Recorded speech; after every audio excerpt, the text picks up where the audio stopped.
So how are you, Cole, today? Doing all right. Besides some stuff I need spend a lot of time on that's going to be coming up. Other than that, though, I've had a pretty solid week so far. This is good that you have a solid week so far. What about you, DC? Oh, pretty rough. This week's been pretty rough for me. Sunday, well, let's just say I had an encounter with my old nemesis, dogs. Same thing on Monday. Yeah. Then yesterday, I got was called a weirdo just because I follow some of my friends on Instagram, and today I was called a stalker. Yeah. It's sad, man. As I said behind the scene, don't give them attention, and at some point they will give up. Yeah, Yeah. Um, those people sound like absolute brainlets. Just don't bother with them. yeah, exactly. Sometimes Yeah. it's easier to say than to do. And as I was younger, I was also bullied a lot, and at some point I just stopped caring, and they also stopped caring. So Yeah. it's just like the moment you just tap out, they tap out. Yeah, That's but the key, but for it can take a long time to realize that, you know. Yeah, yeah. Well, for me, mine are like straight up like stalkers at this point. Like seriously, some of them just like they think about me like all the time. It's like it's so creepy at certain points. Yeah. So today we had planned on speaking on Batwoman, but DC didn't have time to watch the entire first season, so we will move the first season discussion to next week, on top of season two. I look, it's okay if you don't have time to watch both season. Worst case scenario, we will push season two to when you come back from your 1 week. You cannot be with Yeah. us. But if you can watch both season, that could be great. But as I said, we can always push down to All another right. week. It's All no right. issue.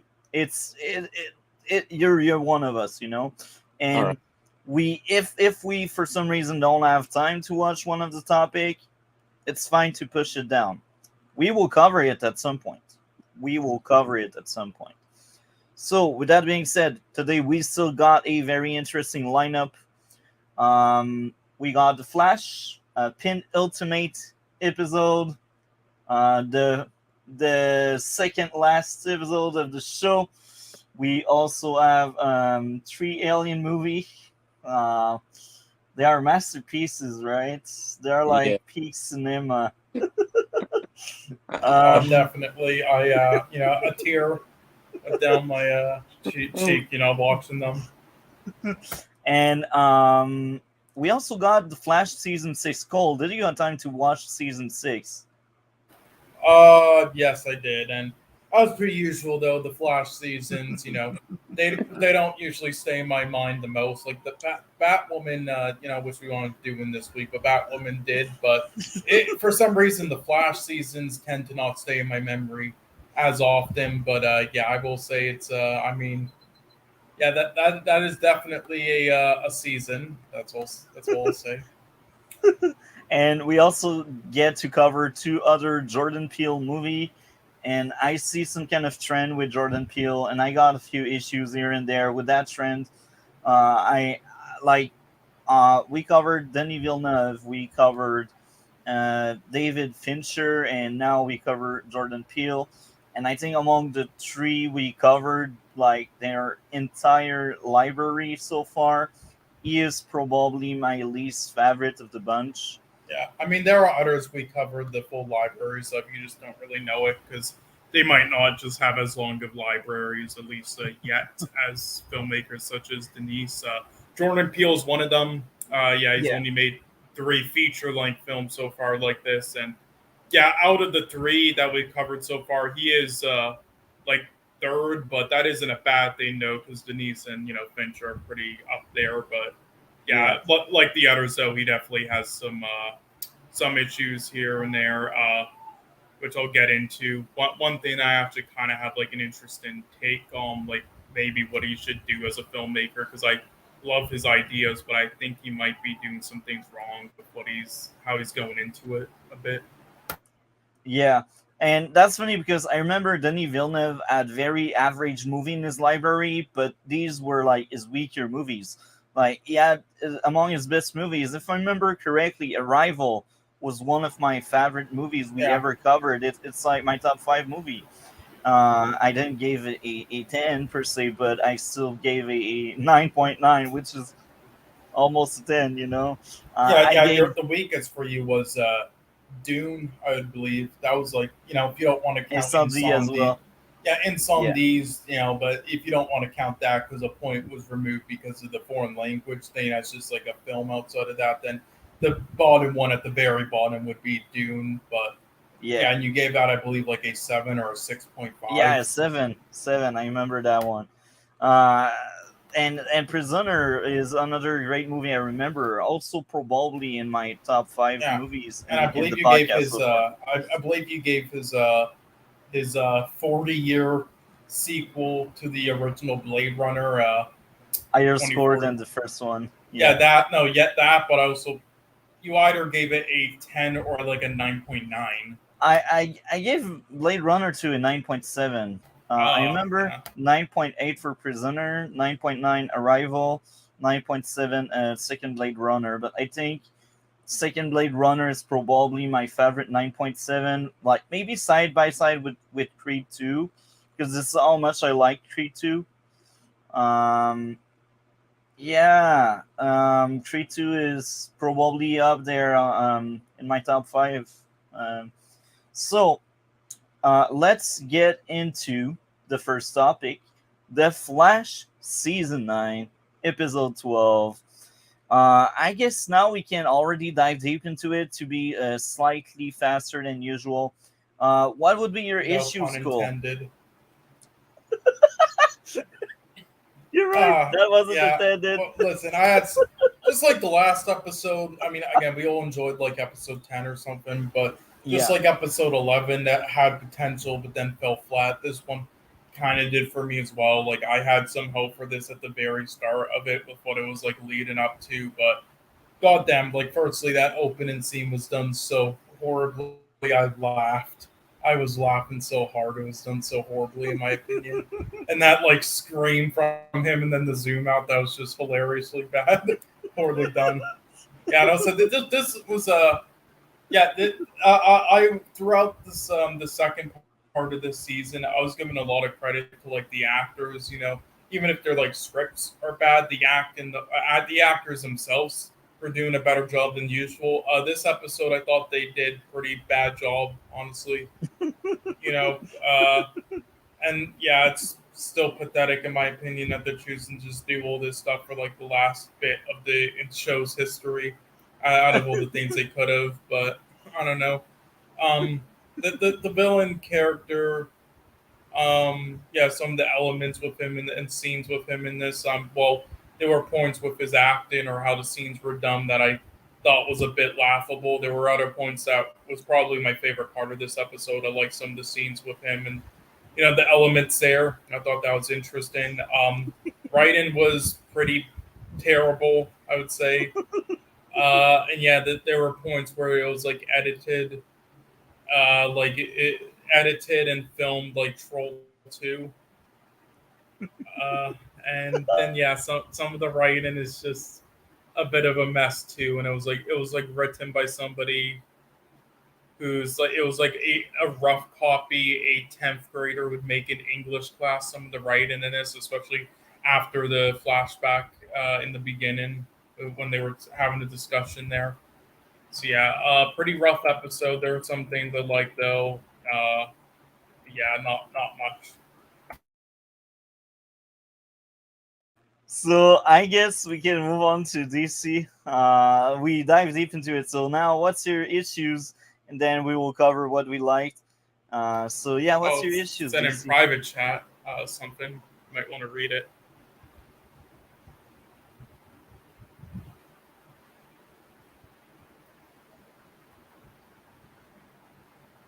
Okay, perfect. So I read the chat. So DC, what's up with you? Yeah, so I Um, mean, you can just like type it out and we'll read it out loud for the stream, I guess. You know. yeah. So for a second, Cole it will be AFK because of drama. It will be back shortly, but it will still be around. So I think that's how it goes. So DC, are you still with us, bro?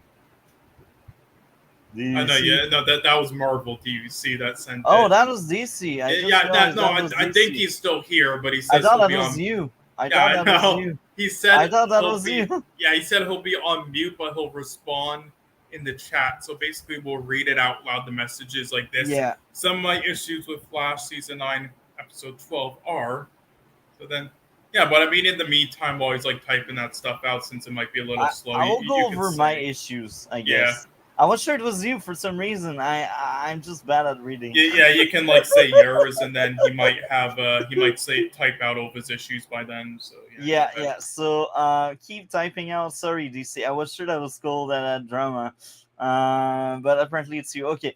So as he types out, I will trash this episode. I will roast the shit out of it. Guys know me. I liked episode 9, 10, and 11, even if I was the only one on that boat for 11. But episode 12 was, oh my, that was terrible. Usually, you know me, guys.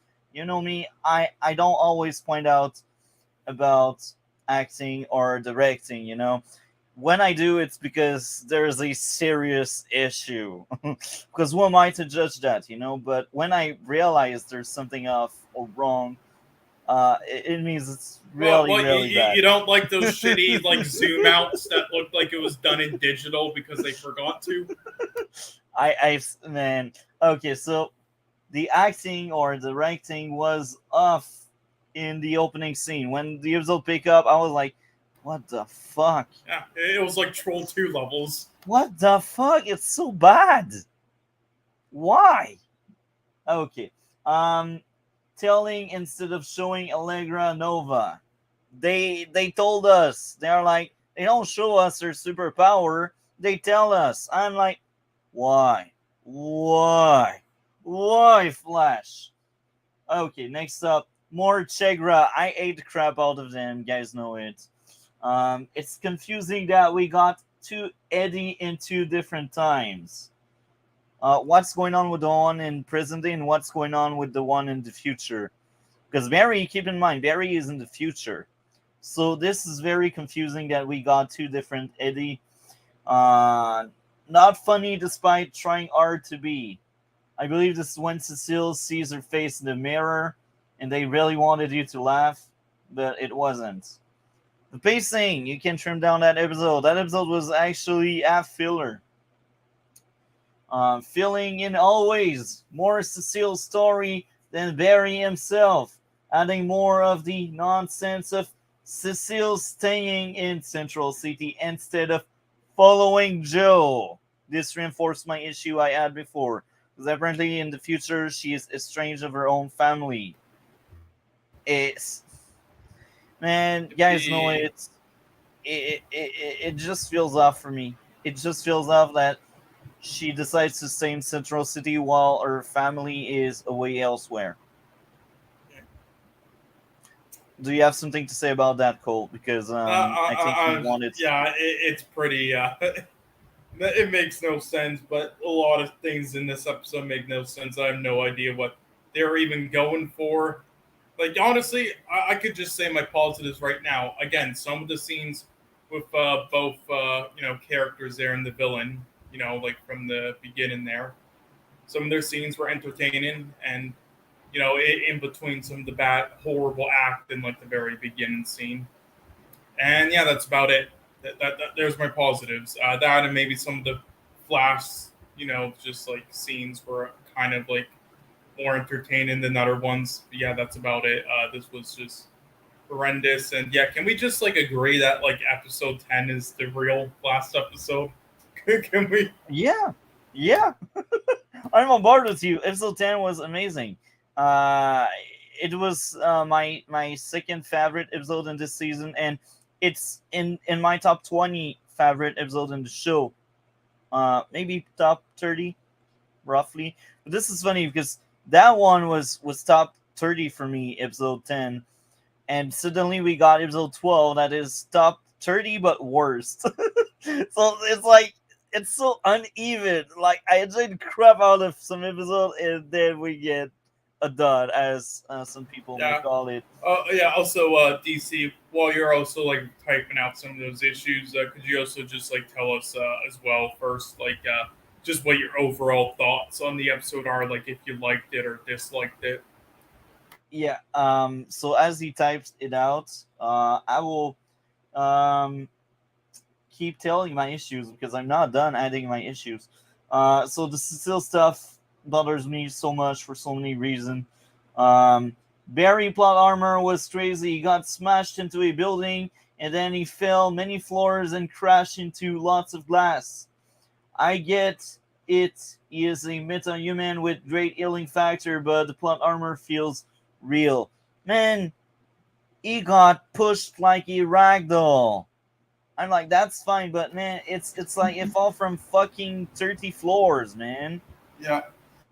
That So would yeah, take at least a he few said he minutes to thought that heal. episode was average. Yeah. I definitely thought it was a lot worse than average, but okay, so yeah, I thought it was average. Yeah, but like, what's your take on it, Cole? Am I justified to say plot armor was crazy there when he just fell Yeah, off the no, it's building? stupid. It's stupid. Like if it's no, if we're talking about some fucking character, like I don't know if you saw No Way Home, did you? That's funny. I have backstory with No Way Home. Uh, Ah, that was maybe a year ago. I went at my friend's house because I got a friend where he has a huge speaker, and we watch music, movie, and music, and we always get drunk.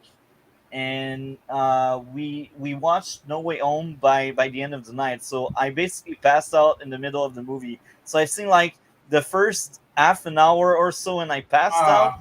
And when I woke up when the three Peter were like on the show by the end at the finish line. So I missed like That is anything that hilarious. happened in it. No, that is actually like fucking hilarious because it's like you wake up and you're just like, am I dead? Am I seeing things? What the fuck is this? Holy fuck! So, Okay, so no, I because I was woke gonna up. say So, there's a scene where they go to his apartment, Peter's, and he tries like helping them with their certain powers, and he does with like at least one of them and such. But one of them then causes like a fight to break out, and then I won't go past that. I won't spoil anything else that happens from there. But one of the parts of the fight is that yeah, they like go down some floor and like hard cement floor and like smash each other both down there. Spider-Man and another character who's based on his past films has a lot of like durability and stuff and can withstand that and make sense, with his powers and stuff. So in some scene like that, or something like that, or like falling down a bunch of stories, makes sense. I was just giving that comparison there. With something like this and this character, with what they set up prior, fuck no. like it's like even there you can say he has healing factor. Okay, where are his broken ribs and bones? Like it was shown that yes, he can break his bones, but they heal fast. So what would take months and years for something to heal for a normal person, in hours that would be solved. But in Barry's case, he could just get back up. He was crippled, but he could just get back up like after like few seconds after like falling all these floors and being smashed into so many things. I'm like, bruh, you want me to suspend disbelief too much. I was rolling my eyes. And it's not over. The scene keep going on for more eye rolling material. Barry saved by Cecile. Yes, we all wanted to see our hero being saved by the new hero. Yeah. Bruh, if that was the character I liked, I would be like, oh, that's cool, that's fine. But I hate Cecile. I don't care about Cecile. Who She likes is the Cecile? worst. She is the Yeah, worst but character we in we the got show. Woman saving him. I just hate Cecile. She is a terrible character. Her last decent season was season 4. Even DC's like, yay, Cecile saving Barry. Just why? Yeah, and this That's is the exactly what I'm second last episode of the show, and we get that as like one of the last send offs. Thank you. Thank you for letting me know Cecile is better than Barry, Yeah. Cecile fixing everything and not Barry. Um, yeah, that goes back to Cecile saving Barry. It's like, it's not Barry that defeats Nora, it's fucking Cecile. I'm baffled by it. In the writing room, were they not like saying, bruh, something is wrong there? Nobody like rang a bell or something? They were like on board with like Cecile being the key to everything? I'm really asking. Seriously, nobody rang a bell. It's like the Flash show, but Cecile's the hero. Call it the Cecile show instead of the Flash. Yeah. Pacing, pacing again. I got bored. Like the last 10 minutes was so endless. It took forever to end. I Oh was yeah. like, I almost didn't get through this. I I watched this at 3 a.m., fell asleep, woke up at 9 a.m., and then I tried watching it again, and I still couldn't. And I had to like power through it at like around noon. that was a really bad episode. As I Yeah. said earlier, like episode 10 was in my top 30 episode of the show, and this one is in the worst 30. Yeah, So this is terrible. I still have a few likes here and there. So I will go over them once we are done reading DC issues. So, uh, the any scene with Cecile, Chegra, and Keon. So DC didn't like any of the scene with Cecile, any of the scene with Chegra, and any of the scene with Keon. So this means he probably didn't like roughly 20 minutes of the episode. I'm not joking. I'm sure if you count the screen time, they got at least 20 minutes altogether. Um, and some of the timeline with Eddie and Malcolm, which may confuse me. I cannot blame you. I said it myself. I was confused that we had a Eddie like in present day and the Eddie like in the future. I'm like, what the fuck? I cannot blame you, man. I'm on board with you. So these are his issues. I don't know if DC is back. DC, if you can hear me, just let us know when you're back, so we will let you speak instead of read your Just type in chat if you're yeah, going to be coming back soon. Like like yeah. 3 minutes heads up. I guess Yeah. Okay, Anyway, but yeah, you can like. I guess he said all the pros and cons. I guess of this episode. So yeah, I mean, and you can type in the rate and whenever I guess, unless you're gonna come back soon enough for that. yeah. So, you already said pretty much everything you had. Uh, okay, Yeah. okay. So you got the Take your floor. time, man. So take your time. Leave in the chat your score out of 10. If you're not back.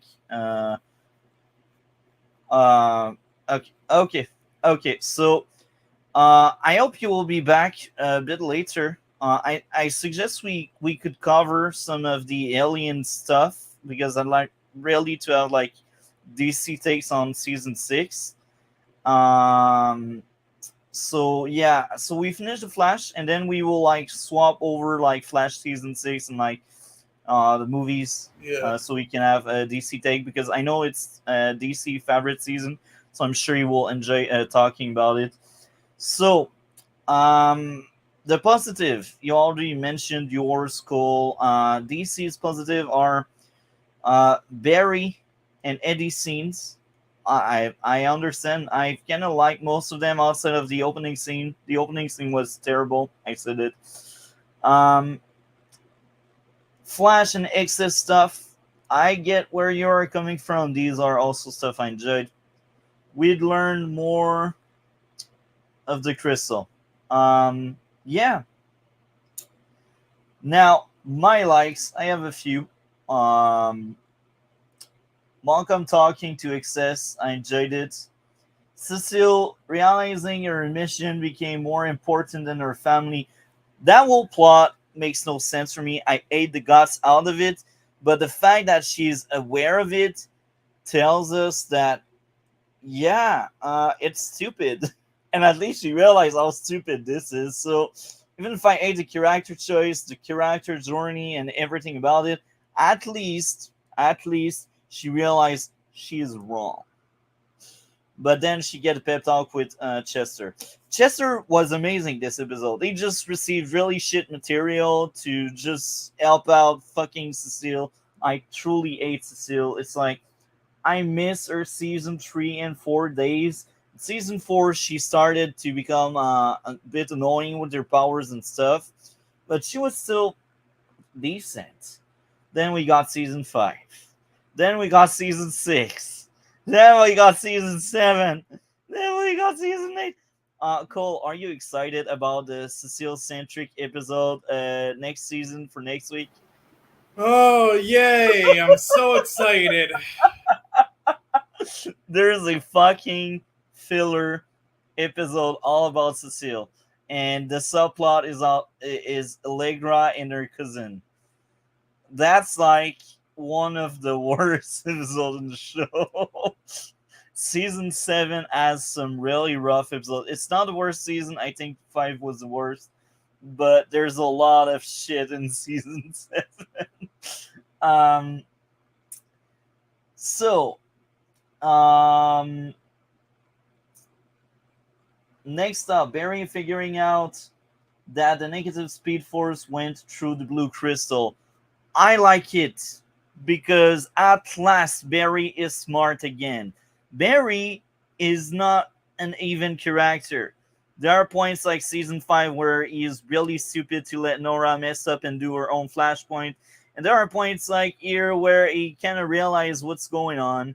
And there are points like in the prison in season 4 where he was able to break out. You know, it's uneven. Like for each time Barry was smart, you can point out to times where he was stupid. It's how uneven that character has been in the show. And this is hilarious because this is one of the few exceptions in the Arrowverse. Because Black Lightning was always smart. In season 4, he did a few off character stuff. I won't spoil anything, but this is because of trauma and stuff that was going on in the show at that point. But Black Lightning in his own show was always smart. It was always even. Oliver in his own show was most of the time even. The only season where Oliver was off was in season 4 and a bit season 3 as well, actually. So the worst 2 seasons of Arrow were not even, but out of the 8 seasons of Arrow, we had 6 solid seasons for Oliver / Green Arrow. With The Flash, I cannot say the same. The Flash had more seasons, and it was even more not even. As I said, for each good thing that happened for Barry, a bad thing happened for Barry in the Flash TV show. And it's so sad. I really want to defend the show and like it. But when I see these times where he figure out things on his own, I like it. I want that more, but it's a bit too late. The show is over. But yeah. Next up, Chester is great despite him reduced into giving pep talks. I said it. He's given shit material. He still does great with it. Eddie becoming the villain. Barry versus Nora. Even if plot armor was crazy, I enjoyed their short fight they had. It was enjoyable. It was entertaining. It felt like a flash fight. That was great until he crashed into a building and then fell 20 floors. Next up, Eddie's struggle. Iris saying the truth. The cliffhanger. So this episode for me is a 4.5 out of 10. So for me, it's awful.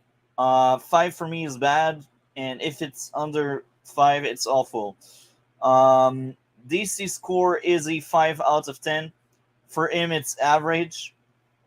Um, and yeah, what about you, Cole? What would be your grade out of 10 with this episode? Two.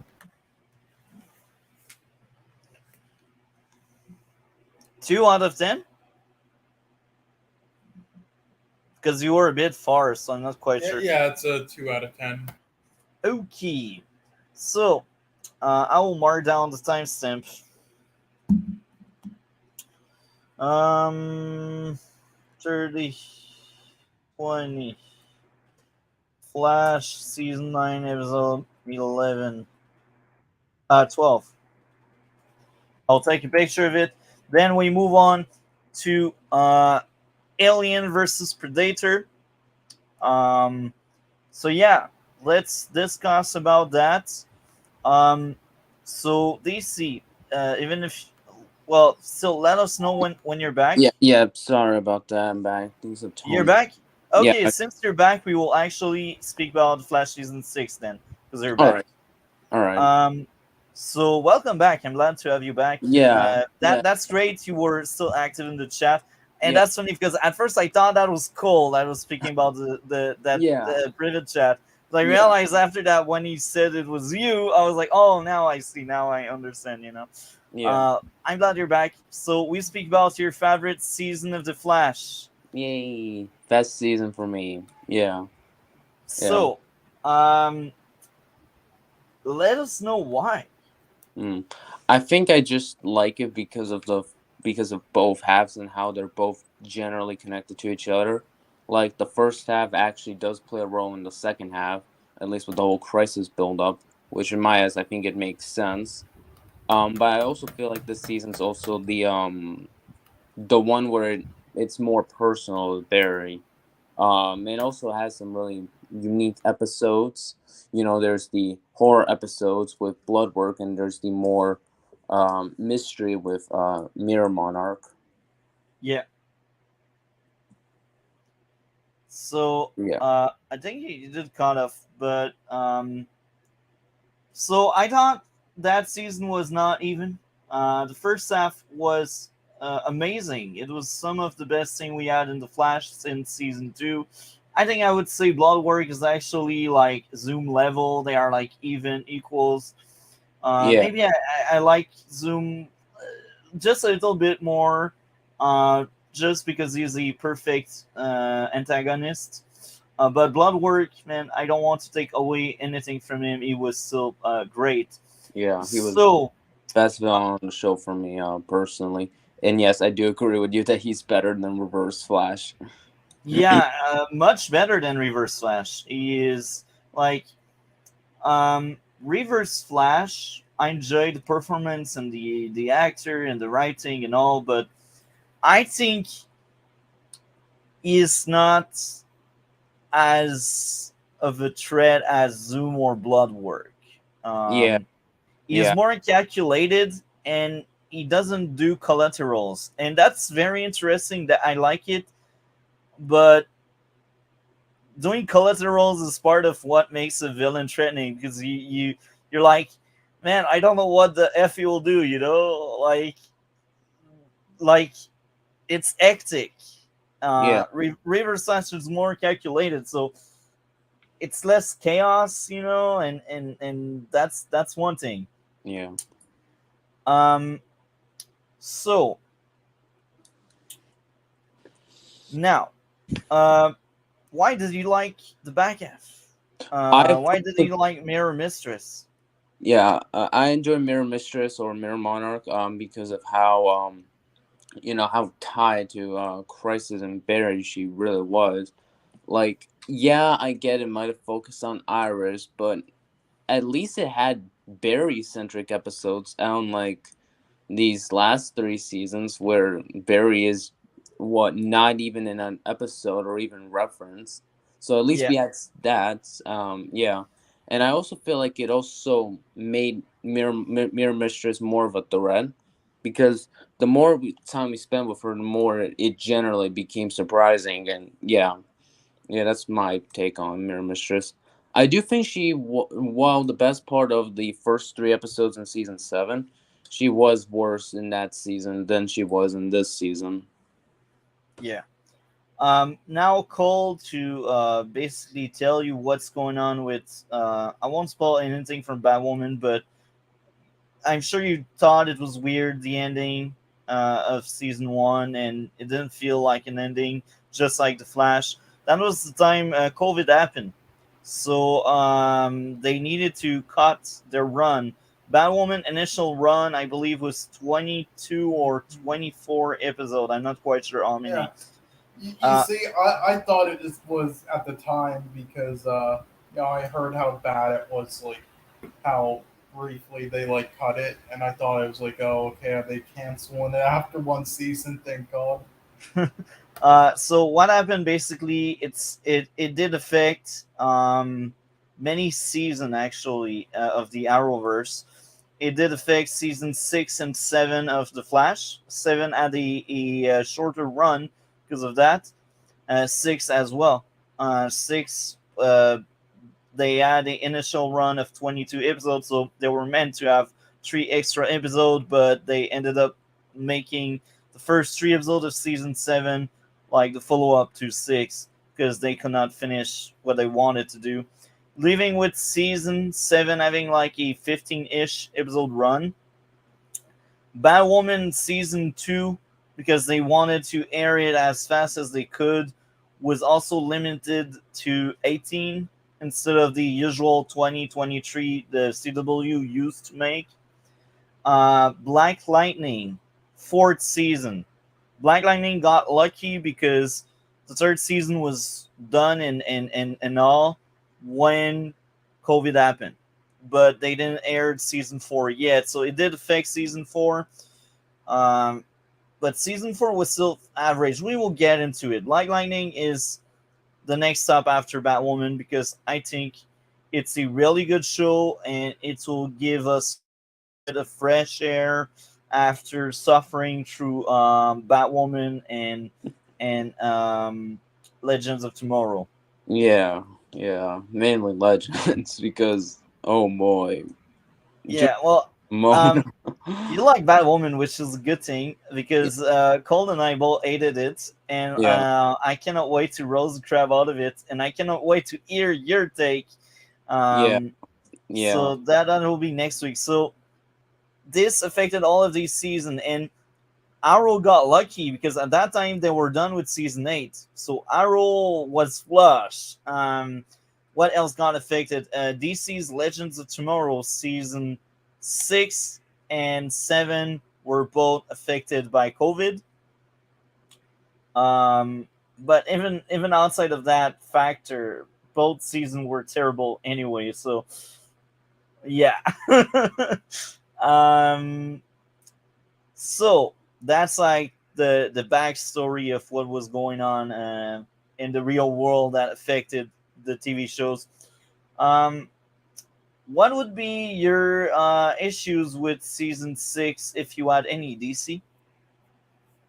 There's no issues for me. I guess the one nitpick is that maybe Allegro could be slightly annoying, but that's really more of a nitpick. Apart from that, perfect season for me. Perfect season.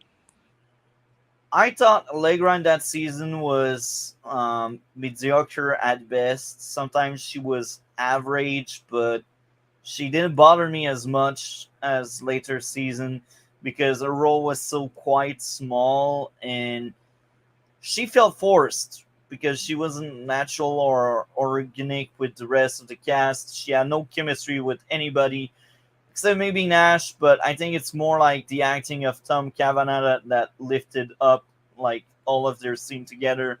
Because overall, on her own, I don't think she's a good actress. It's very sad to say, but yeah, that's all I feel about that.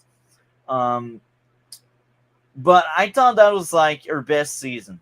Um, Season 7, she is a nothing character. Season 8, she is a nothing character. She's 9, she breaks my balls. I hate her guts. Uh, She's with Cecile. Cecile and her are teaming up to kill the show for me.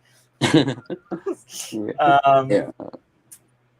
But yeah, so Cole, what were your issues with season 6?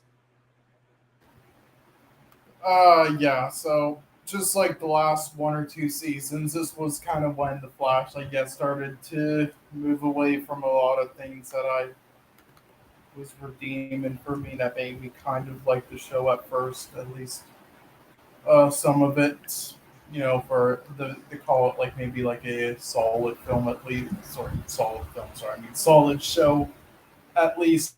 And I do think the production design definitely dropped off as well with it. But that being said, how they still executed it and with the writing and performances and such, as you said in the first half, I didn't mind it at all. I thought they did for the most part, a pretty all right job.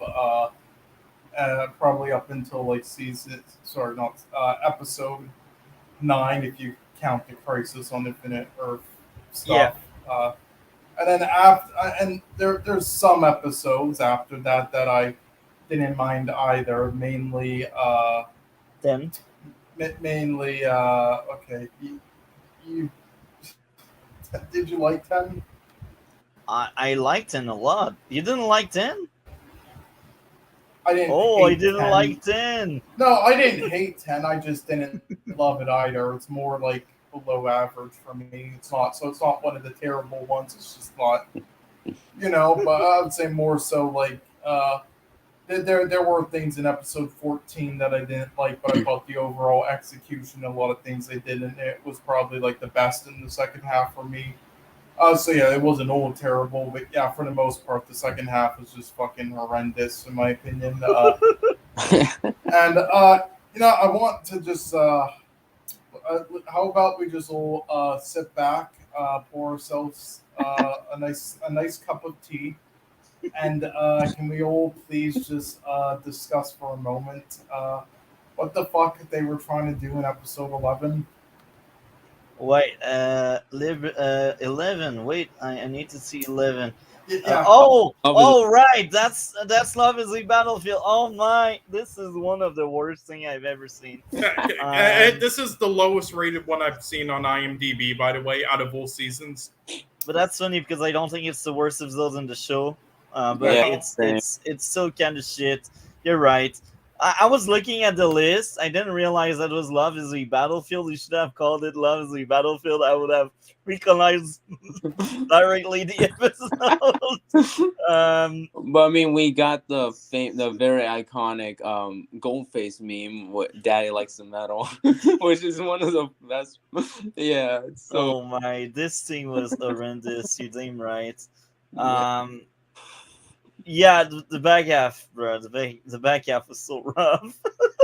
There are some like decent episodes in the back half. Actually, very enjoyable episode, but overall, the back half is a letdown. It's like you started off really strong, and then Eric Wallace was in charge. Well, that was his first season, so I'm sure he was very involved in the first half as well. But he wasn't alone because it was Crisis, and that was a build up to Crisis. So that wasn't like the entire Eric Wallace idea, But the back half really felt like Eric Wallace. That's why it was so bad, and that's why I don't like Eric Wallace because he sometimes it's hit or miss. Sometimes he does like great job like blood work, but he had help with it. Another time we get a filler storyline that takes forever and that doesn't really improve any of the character in the cast. Another time we got freaking Force's story arc in season 7. Man, Cole, you will be excited. I'm telling you. Oh man, I can I just. can't wait. Oh, poor Cole. Yeah. We also got Godspeed, which was a decent storyline. It's not good. It's not great. It's not awful. It's better than the Force. That's the other thing in season 7. We also got a decent storyline with Deathstorm in season 8, and I actually forgot. I think the back half of season 8 was like the Negative Force, which is basically very very similar thing to Cobalt Blue. I feel like he did twice the kind of same shit. I'm like, bruh, why? Mm. Well, the only difference was Deathstorm's arc was more Barry and Caitlin folk centric. Yes. This one is more Flash and Reverse Flash centric, just because of the negative Speed Force and the Cobalt Blue Crystal. Yeah, Yeah. basically. Uh, but yeah, season 6 was rough. Did you had any other issues, Cole? Because we went on a tangent with freaking Love is a Battlefield. Uh, yeah, no, pretty much said everything. Yeah, this was just disastrous. All the things they. Honestly, this season felt like what I would say. It's like every other season in The Flash. It was they had garbage episodes or terrible seasons because they just did a bad job in many areas. This one, it actually felt like, I mean, if you're right about when COVID happened or something, because this felt like a season that was made during a writer's strike. Yeah, well, season 6, even if we had COVID that messed up the ending, I still think it was a bad back half. Even if they had Yeah, the extra 3 episode, it's still bad. But yeah. COVID still happened, I and don't know if you've seen any shows or films when there was a writer's strike. you know But what? Smallville season 7 was on a strike. that and the second Transformers film, like Yeah. this felt like a season of a show during a writer's strike. They But you had know no what? ideas. It's hilarious because I thought I'm probably the only one that will ever defend Smallville season 7 because I've seen a lot of people hating it. I can understand why. I see some issues. It's not perfect. For me, it was average, but um, they were meant to do like 22, 23-ish episode, but they ended up making 20, and that was the season with like the most storyline. So that was like the shortest season with the most material in it, which is one of the big issues. But yeah, that's the only thing I've seen when they had a writer's strike, which is funny. Um, so let's hope it doesn't affect Superman and Lois season 4 because there are rumors that Superman and Lois season 4 will be picked up by HBO. Um, You these mean rumors, Max? Hey. yeah, these Yeah. rumors I believe are trustworthy because I don't think DC would like to just see the headline Superman show canceled. It's like, bruh, that's one of your biggest IP. Yeah. If Well, you I'm let that happy. be canceled, bruh, it's Yeah. bad PR. Well, I'm happy because they didn't screw over the writers by not letting them know if it would be canceled without doing a proper ending. So, that's good. Uh, yeah. It's not Speaking official, of, yeah, but I know, but I'm gonna trust it. But I will say, there was I don't know if you wanted to cover it later, but there was like a news thing earlier on Twitter where HBO, well, Max, they changed the thing now where instead of having directors, writers, producers on each of their films and shows thing, it literally just says creators and then has all the names there, just in like a yeah, random assortment. And it also so it's like they were pretty much removed all the true credits, and so people know like who the actual like directors and writers are and such. But on the streaming service when looking at it, and it also makes it so like people think because usually the first names on it now are the producers, the executive producers. So they are so will make people now think like they fucking made the show or the film. So yeah. that's what Mac's doing to limit their fucking description thing, which is really dumb. And I mean, I know it's like not needed. Like you can just like go on IMDb and such to look at that shit, but it's I don't know. It seems pretty shitty though in that light. I agree with you. Um, so the Flash season 6. I think both of you are done with your issues. I will go over mine. The back half. The back half is not even at all. I thought the Speed Force episode was enjoyable. I thought episode 10 was great. It was the best one in the back half. But these are the actually the one with Sue Durban was also enjoyable. I almost forgot that one. That I think it's 12. So basically 10, 12, and like 14, I believe, or 10, 12, 13. These are like the ones I liked. The one with Grodd was also enjoyable. So yeah, even if I say I didn't like the back half, like I will say half of the back half was enjoyable, Yeah, but the story long, like what lasted in that back half, the bigger plot that was really the main story was my biggest issue. I felt like there was pacing issue. There were so many scenes with Iris in the Mirrorverse. We get to meet a Mirror Mistress. At first, like when she first comes into it, I thought it was enjoyable, but it felt dragged on and dragged on and dragged on for like mm, forever. I feel like you could have trimmed down that back half so much. Cut 2 or 3 episodes with Iris stuck there. Because yeah. these episodes then move the plot forward. And what do you want to say, DC? I was just gonna say yeah because and I could see your points. But even if I never had those issues with season with at least the Mirror Monarch storyline, yeah, I do understand your issues basically. Yeah, yeah, Okay, so yeah, I really hated the guts out of that, and the idea of her wanting revenge was interesting, but it wasn't properly executed. And I feel like after she killed the bad guy, her whole like villain arc should be over, but she stayed in reality, and then she wanted to take over the world for some reason. Oh my, this was like Eric Wallace at the peak, like villain do villainous stuff because reasons.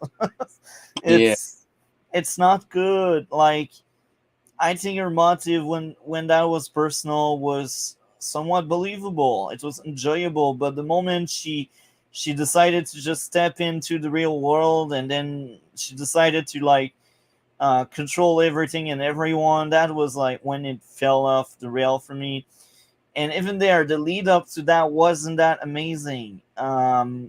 Iris being stuck there, I understand what they were trying to do, replace her and stuff. That's cool, but that's poorly executed. Like, what did change with Iris?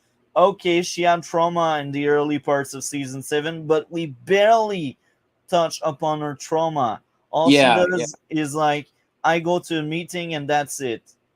Is it yeah. all That's we tackle trauma? no, that's not. That's one of my issues with the first three, with the first half of season seven, and that's why I think the tone did not work because when you have that, which is a very serious tone, and then you have the later on it doesn't it's more lighthearted, yeah, it doesn't work. It's just Eric Wallace. He doesn't know how to tackle trauma. He has no clue. As much as I'm not the biggest fan of Jordan Peele, I do think he is good at handling trauma. Um, does it in a respectful way. Were you able to watch Get Out? Oh no, Us, right? Us. Us Which was one?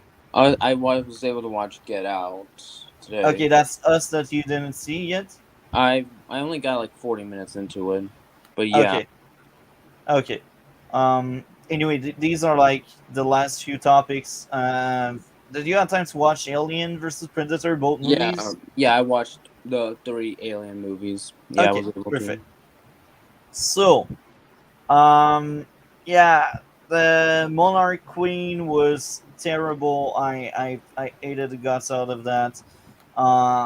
The humor, the tone wasn't even. Sometimes they tried really hard to be funny, and other times they tried to make you cry, but they failed, man. They failed. Writing is not on point. Allegra at that point is not as obnoxious as season 8 or 9. She is still like mediocre at best, and there's so much emphasis on her, and she's not that great. She's not worthy for all that attention. Cecile, same thing. She gets so much to do. I just don't like these characters. Yeah. I guess we can go over to what we liked in this season. Well, I think DC touched upon what he liked most likely. Is there anything else you'd like to add to what you liked in season 6 DC? Not for me. Okay, what about you, Cole? Is there anything else you'd like to Uh, share about season 6? no, just again, I do like the story in the first part and all that, but Yeah, yeah, the second the part, first I part hated it. is great. I I thought the first part was a masterpiece. For me, most of the time, it was flawless. No issues at all. Blood work as a villain was amazing. That was like the highlight of that season. This is why that season is worth rewatching. And I think season 10, dealing with the aftermath of Crisis, was amazing. Episode 10 was probably the best post crisis episode we had. Even Supergirl had post crisis, and some some of the episodes in post crisis and Supergirl were really strong episodes. They were really good episodes, but it wasn't anywhere near as good as that one with the Flash. The Flash had the best post crisis episode with episode 10. Yeah, yeah. Um, Because like I'd say every season of Flash is 10 times better than any season of Supergirl. Well, apart from maybe mm, yeah, at least if we're talking about season 3 or 4, maybe there are some elements that are better, but season 3 definitely not for me. Definitely, definitely not season 3 or 5 for me. this is exactly where we disagree. Because Supergirl had season 3 and 4. I like these two seasons a lot. They're not as good as the best seasons of The Flash, but they're clearly better than all of the worst seasons of Yeah, Flash. Season yeah, 5 was rough. Season 5 was like as bad as The Flash season 7. A bit worse, actually. yeah. I'd say season 5 was way worse because I'm like, what's going on here? We will cover Supergirl eventually. We will cover that. Oh, Hell yeah. oh, um, Um, so, um, blood work, man. I keep praising blood work, but that was amazing. yeah. Now let's go over our top 3 worst episode that season. Starting with Cole, what would be your top 3 favorites episode this season? I mean, do you want me to count like any crossover episodes or no? Don't count 9, but you can count like 10 if you want, because 10 is technically speaking I see. Flash, even Okay. if it's a aftermath. Okay, I see. Well, okay, I'll do again, as always, not in any order, but I did enjoy episode 7, and then I enjoyed episode 7. I would say one of them. Then episode 4, and then thirdly, I would say episode 2. Okay, very interesting. I like yours. What about you, DC? So if this is for episodes I like, right? Yeah, your top 3 favorites in season 6. I'm gonna say the entire season. No, no, you need to pick 3. Pick All 3. right. I just because this is my favorite season, I'm like, well, can I just pick the entire season because I really have no episodes that I did not enjoy. But if I had to choose 3, number 1 would obviously be The Last Temptation of Barry Allen Part 1. Ooh, Number 2, interesting. yeah. Number 2 would be the Gorilla Grodd episode. Number Okay. 3, yeah. Number 3 would also be Death into the Speed Force or Death of the Speed Force. Yeah, yeah. Those Yeah, aren't the only that ones would though. probably be the fourth for me. Yeah, Yeah, very yeah, interesting. yeah. This is funny because I liked Gail Namitsu more than these two. And if I enjoyed these two, I like two more. So my top 3 would be Kiss Kiss Breach Breach. And this is hilarious because this was a Cisco centric episode with Yeah. no Flash whatsoever. And guess what? They did it It's right. That was yeah, amazing. but That that's was a probably blast. yeah, yeah. But You that's know I what? think the I'm What? sorry. Go. you can go. Yeah. Okay. I was just gonna say, I agree with you, and I was so close to put it in my top three, but I hate the character so much that I couldn't. Yeah, I agree. That's a great episode of Multi-Tower Talk. Yeah, that's one of my favorites. The only reason I didn't mention it is because I sometimes forget that's even an episode, but man, it's a great episode. But yeah, And it's, you know what's the hilarious thing? It's there's in no. my top 5 episode in the Oh, entire show. wow. It's fifth place. I liked it so much, and I'm like, this is like Eric Wallace's first attempt into making like a interlude episode, if we can call it that way, because the focus is not Barry or the main storyline. It's really like a supporting character, and this one is done right. So how can he mess that one up after? How can he Probably do like Rayo del Rose in season fucking 7? How can he do Masquerade? How can he do like, oh my, why Eric Wallace? Why? You gave us one of my favorite episodes in the entire show, and you dare to fuck it up if you try again to do it another episode. Probably because he doesn't. I think at that point he wanted to test out how episodes not featuring Barry would work, and but because Cisco was a beloved character, unlike Chester, like Well, Chester, Peg, I like him a lot, but he is yeah, just average. He's just like yeah, Dollar Store fucking Cisco. yeah, yeah, It's like the yeah, bad Cisco version. It's like the cheaper copy. yeah. It's like maybe that's why season 6 worked better in the later season because they actually. Well, the centric episodes were on characters that they love, the beloved characters who have been in the show since season 1. That's Yeah. why the Cisco episode worked in season 6. The reason I don't think the Allegra episodes work is because nobody gives a crap about Allegra. Yeah, we And it don't also, like her. We don't like yeah. her. And Some even haters, then, some don't like her, some don't care about yeah, her. yeah, even then, there was a reason as to why Cisco had to be the center point of the episode, and even then, you did add some Flash, even if it was more Cisco related. In But that yeah, episode, no. Barry was on vacation, and that was a test oh, for to see oh, if Cisco could be team leader while Barry. And the whole idea is you can be, but don't try to be Barry.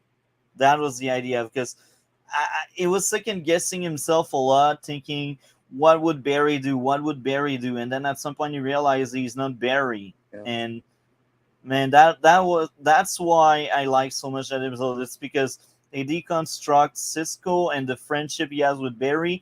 They don't even fucking need Barry around. Like Barry, yeah, if Barry's not there, but you can see all of an impact he left with his friends in Team Flash. This is why this episode worked.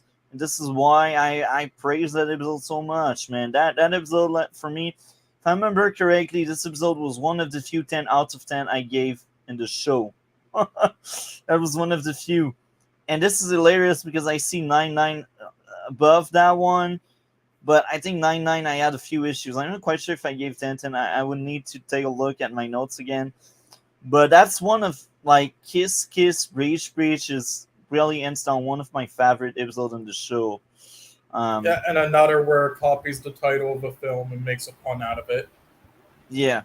They always do these. Do you know which one that's from? Nope. Kiss Kiss Bang Bang. Oh, okay. yeah, I heard about that, but I it didn't came to my mind. So my second favorite episode that season would be The Last Temptation of Barry Allen Part 1. I liked it so much. That was another great episode among many. And my third favorite was The Last Temptation of Barry Allen Part 2, which is episode 8. And a very honorable mention because that was very close in my entirety list. 610 Marathon. That one, man, I like it so much. yeah, It's a goodbye to friendship between Barry and Oliver. That was great. yeah, yeah. It's one of the best. I think it's definitely the best post-crisis because it actually focuses on Crisis, unlike Yeah. Supergirl and Legends, which Well, they're like, Supergirl, it's the what happens after. Like it's the new world. Focus in Supergirl was like what the new world is about. A bit like Batwoman, basically, because Batwoman also has that post crisis thing going yeah, on. Batwoman. That's funny because Batwoman and Supergirl are very similar, and the way they tackle post crisis is, I won't say the same, but it's very similar. But yeah. the Legends of Tomorrow, they barely touch upon it. Like it was only like in the first episode, that was like the only moment where they really addressed Crisis, like first episode, and then they kind of forgot about it.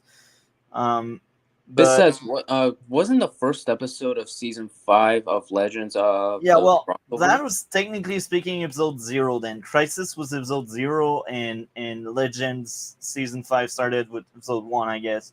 So Uh, yeah, it was basically the second episode of the season that really picked up the season of DC.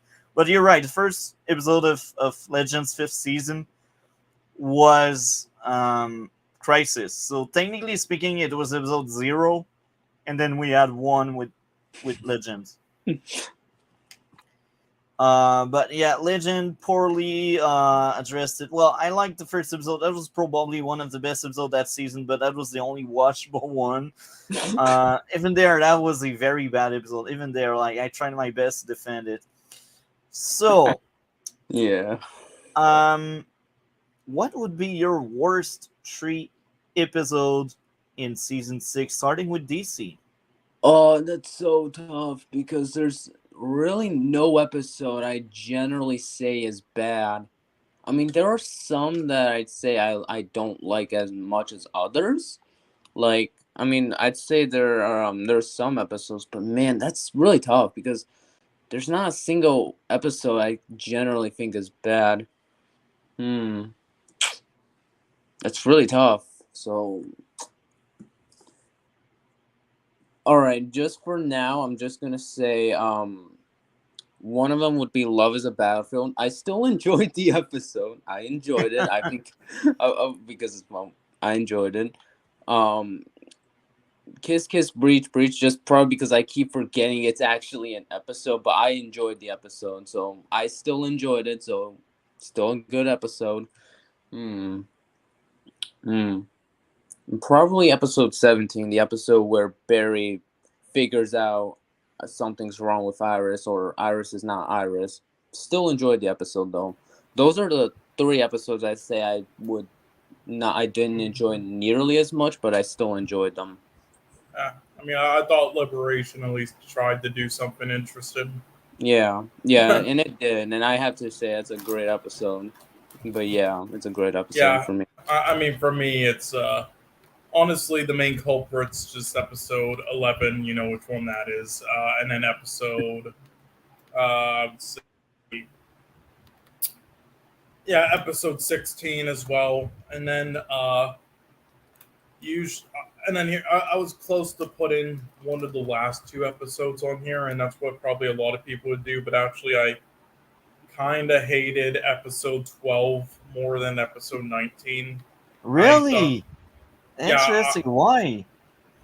because I I thought it need was to know. just, I thought it was just incredibly boring and forgettable, and I didn't like any of the execution they attempted, and then like any of the characters. I thought it was like a nothing burger with like no like impactful moments for me personally. I thought it felt like a fucking Legends of Tomorrow episode. Okay, very interesting take. What would be your third one already? Oh, I said that Love was a Battlefield, and pretty much a tie between 16 and 19 for me. Feeling you, man. So my worst is obviously Battlefield. Side note, it's for me the fifth worst episode in the entire show. And be ready, Cole, because three of these five are in the next two seasons. Be ready. Um, So Love is a Battlefield is clearly the worst thing season 6 created. The second worst, I'm I'm really looking into it.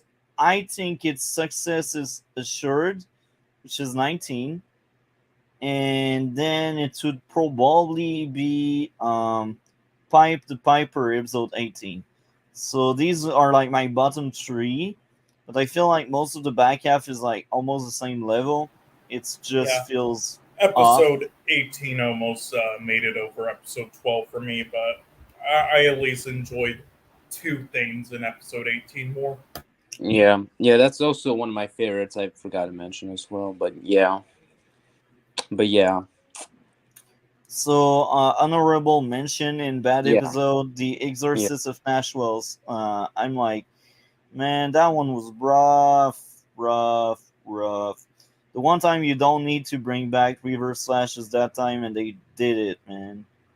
yeah. Don't But even. I personally feel like this and that one it made a little bit more sense as they tried to at least explain how Dawn always returns, and also kind of to see if there's something different with Dawn post Crisis. But even then, felt it was better executed than Dawn in season 8 or the later seasons after season 6, which is just 7 through 9. So next up would be the grade out of 10, starting with Cole. This is like I'll give it a 3. Treat for me, it was a 7.5 out of 10, which is for me average. Um, if it was just the first half, I would be like, that's like a 10. That's like the best thing the show did. But just because the back half exists, cannot say that. It drops a lot just because of the back half. What about you, DC? What would be your grade out of 10 for season 6 of The Flash? A 10. Oh, Okay. I thought you were going to give it an 11. Oh, I was actually gonna make like a joke, like say 100 out of 10, but I was like, just 10, just to make things a little more understanding of things. But yeah, I would have said 11 or 100. Okay, so next up, except if you guys would like to share something else, we move on to Alien versus Predator, the first one. I guess nobody wants to add anything. So, um, just like Flash, we will not do surface level. We will dive deep directly into it.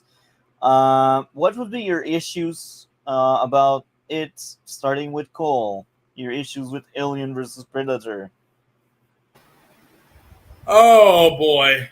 Okay, so out of the Alien films that we've watched tonight for this week, this is probably. Oh shit! Hold on, my PC is fucking lagging a little bit. Let's fix that shit. Okay, there we go. Yeah, sorry. Anyway, out of all the Alien Predator type films we watched this week, this would probably be my favorite out of the three, but that is not a high bar at all because I didn't like any of these. It's, yeah, so this was made in 2004, so a little while after the both Alien and Predator films. This was a year after Freddy versus Jason came out, so this was a time where a lot of directors were like doing this type of shit with characters like this, and they were in like the same universe. That was confirmed. Same thing with films such as like Blade Runner and stuff. But yeah, this is really when it starts to drop off. Now I'm not saying there aren't some films from here on out that won't be, still pretty solid. There are some here and there that might surprise you. Mainly the two that aren't Alien or Predator based, but are in the same universe that we'll be watching as well. That are that Joss Whedon did, which was a 14 episode TV show and then a film, which is considered really highly rated. I haven't seen it yet though, but yeah. But what for the most part though, yeah, there's not going to be much amazing left. Probably not anything at all after we saw the first two Predator and Alien films, and the ones this week are pretty much some of the worst in my opinion. But yeah, this was directed by Paul W.S. Anderson. So yeah, not the good Paul Anderson, who's done a lot of amazing films. The W.S. Anderson, the fake Anderson, who's done the first Resident Evil live action film, the Monster Hunter film, Event Horizon, which was okay, I guess. Mortal Kombat, yeah. And, that's a classic, bro. Yeah, Best movie ever. Yep, Soldier, which is it's in the same universe as well, which we'll be watching. So that's funny. That definitely wasn't good either. So yeah, quite a filmography there, and yeah, and this like there are things that I appreciate. I will say I thought the backstory between the two was kind of cool. I'll give it that. And now, there was some silly fan service, but it was all right. The way it was shot in some scenes, it wasn't horrible. There were some scenes that they were able to make it like throw in. Like this was made when Paul W.S. Anderson was in total shit. He just came off like Event Horizon, I guess. So he still had some talent in him. So he wasn't able to make it like horrible looking outside of some things. So mainly like the camouflage goggle stuff, which was mainly used in like the sequel as well, which we'll definitely get into. But yeah, stuff like that, it's like some stylistic, technical editing, visual choices though were pretty ugly and have definitely not aged well. Yeah, the main thing that I really hate about this film though is the characters and the acting. I thought they sucked, and I couldn't really get behind the story much at all because of that. The story is just bad because of that. All the human characters are bad. All the aliens and predators in this are made far less powerful and far less cooler outside of their backstory. Like again, the mythological stuff they fleshed out was good. Yeah. And I do like the one good predator thing they did there, and some of the props are good, but outside of that, yeah, it was kind of dumb. Like, and also, why would predators ever like hunt humans if they already created aliens to hunt? That's another thing that so it like broke its own fucking thing there. And yeah, this was also just really cheesy. This was definitely just like a cash grab like thing for its time. Like there are some positives, some negatives. This was overall though a pretty bad film in my opinion, but it wasn't like terrible or anything. And especially when you compare it to the other ones, like the first Predator, I really yeah. Oh yeah. Well, in comparison to Requiem, yeah, it's a masterpiece, which we'll get into. But yeah, but with the first one, yeah, not so much. Like again, in comparison to the first Predator, like the first Predator, like I thought at the time, like the first and second were products of their time as well, would not age so well. And in areas, sure, but for the most part, they actually really surprised me. Like they were made to be like over the top. Going into them, they were purposely made to be over the top, cheesy, like soldier action adventure films. Going into that to trick the audience, and especially if having actors such as Carl Weathers, who was Apollo Creed in the Rocky films, and Arnold Schwarzenegger, going into it and having all those lines and characters and stuff and the music, and then it just fucking completely swerves you. I thought that was like genius, and there were also like many memes that came from it. Like I completely forgot the two like arms, like touching hands was that meme there was from it, But yeah, so there was a lot but with this, there's like nothing memorable really, besides maybe like the opening. There was nothing I remembered at all from it. There's nothing like impactful, in pop culture, and that like sticks out for me. It's just like a very forgettable film that was just made because this was a time where there was like this crave with like seeing different things fight each other after the Godzilla films kind of flopped, and after there were a lot of other franchises and stuff, and things to capitalize on with teen audiences, like Freddy versus Jason. Like, they even made a fucking, if we ever get to these two franchises someday, we might actually watch it for shits and giggles. But I shit you not, they made a fucking Grudge versus like the Rain film as well. Like What those the two, fuck? yeah, those two different spirits, ghosts, What? things. Yeah, it's so fucking weird. But anyway, that's all I have to really What? say. This was a poor film, but it's not complete garbage like one other Alien versus Predator film, which we'll get to soon later. So anyway, who wants to go next? I guess I'll go next. Yeah. All right, I thought that this film was actually incredible and amazing, actually. So, hot take.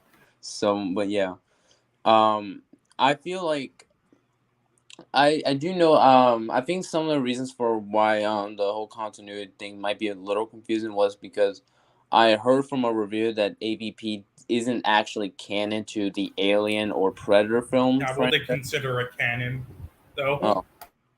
No, they might have not intended it to be, but here's the thing.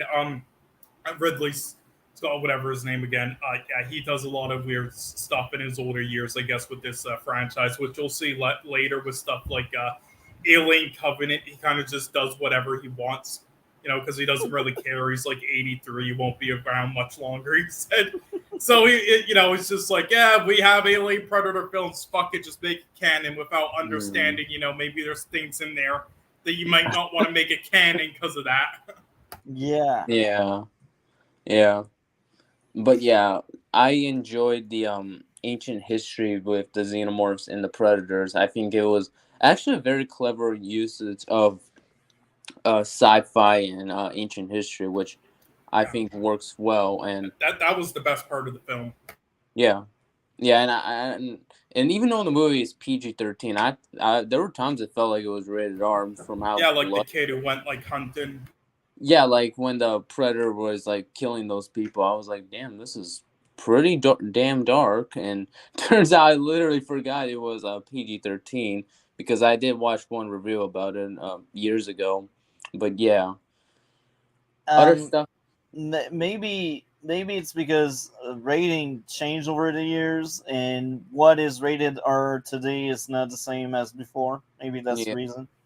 Yeah, but apparently one of the reasons, from what I remember, was because there was slime in it. Yeah. Yeah. But so keep going, bro.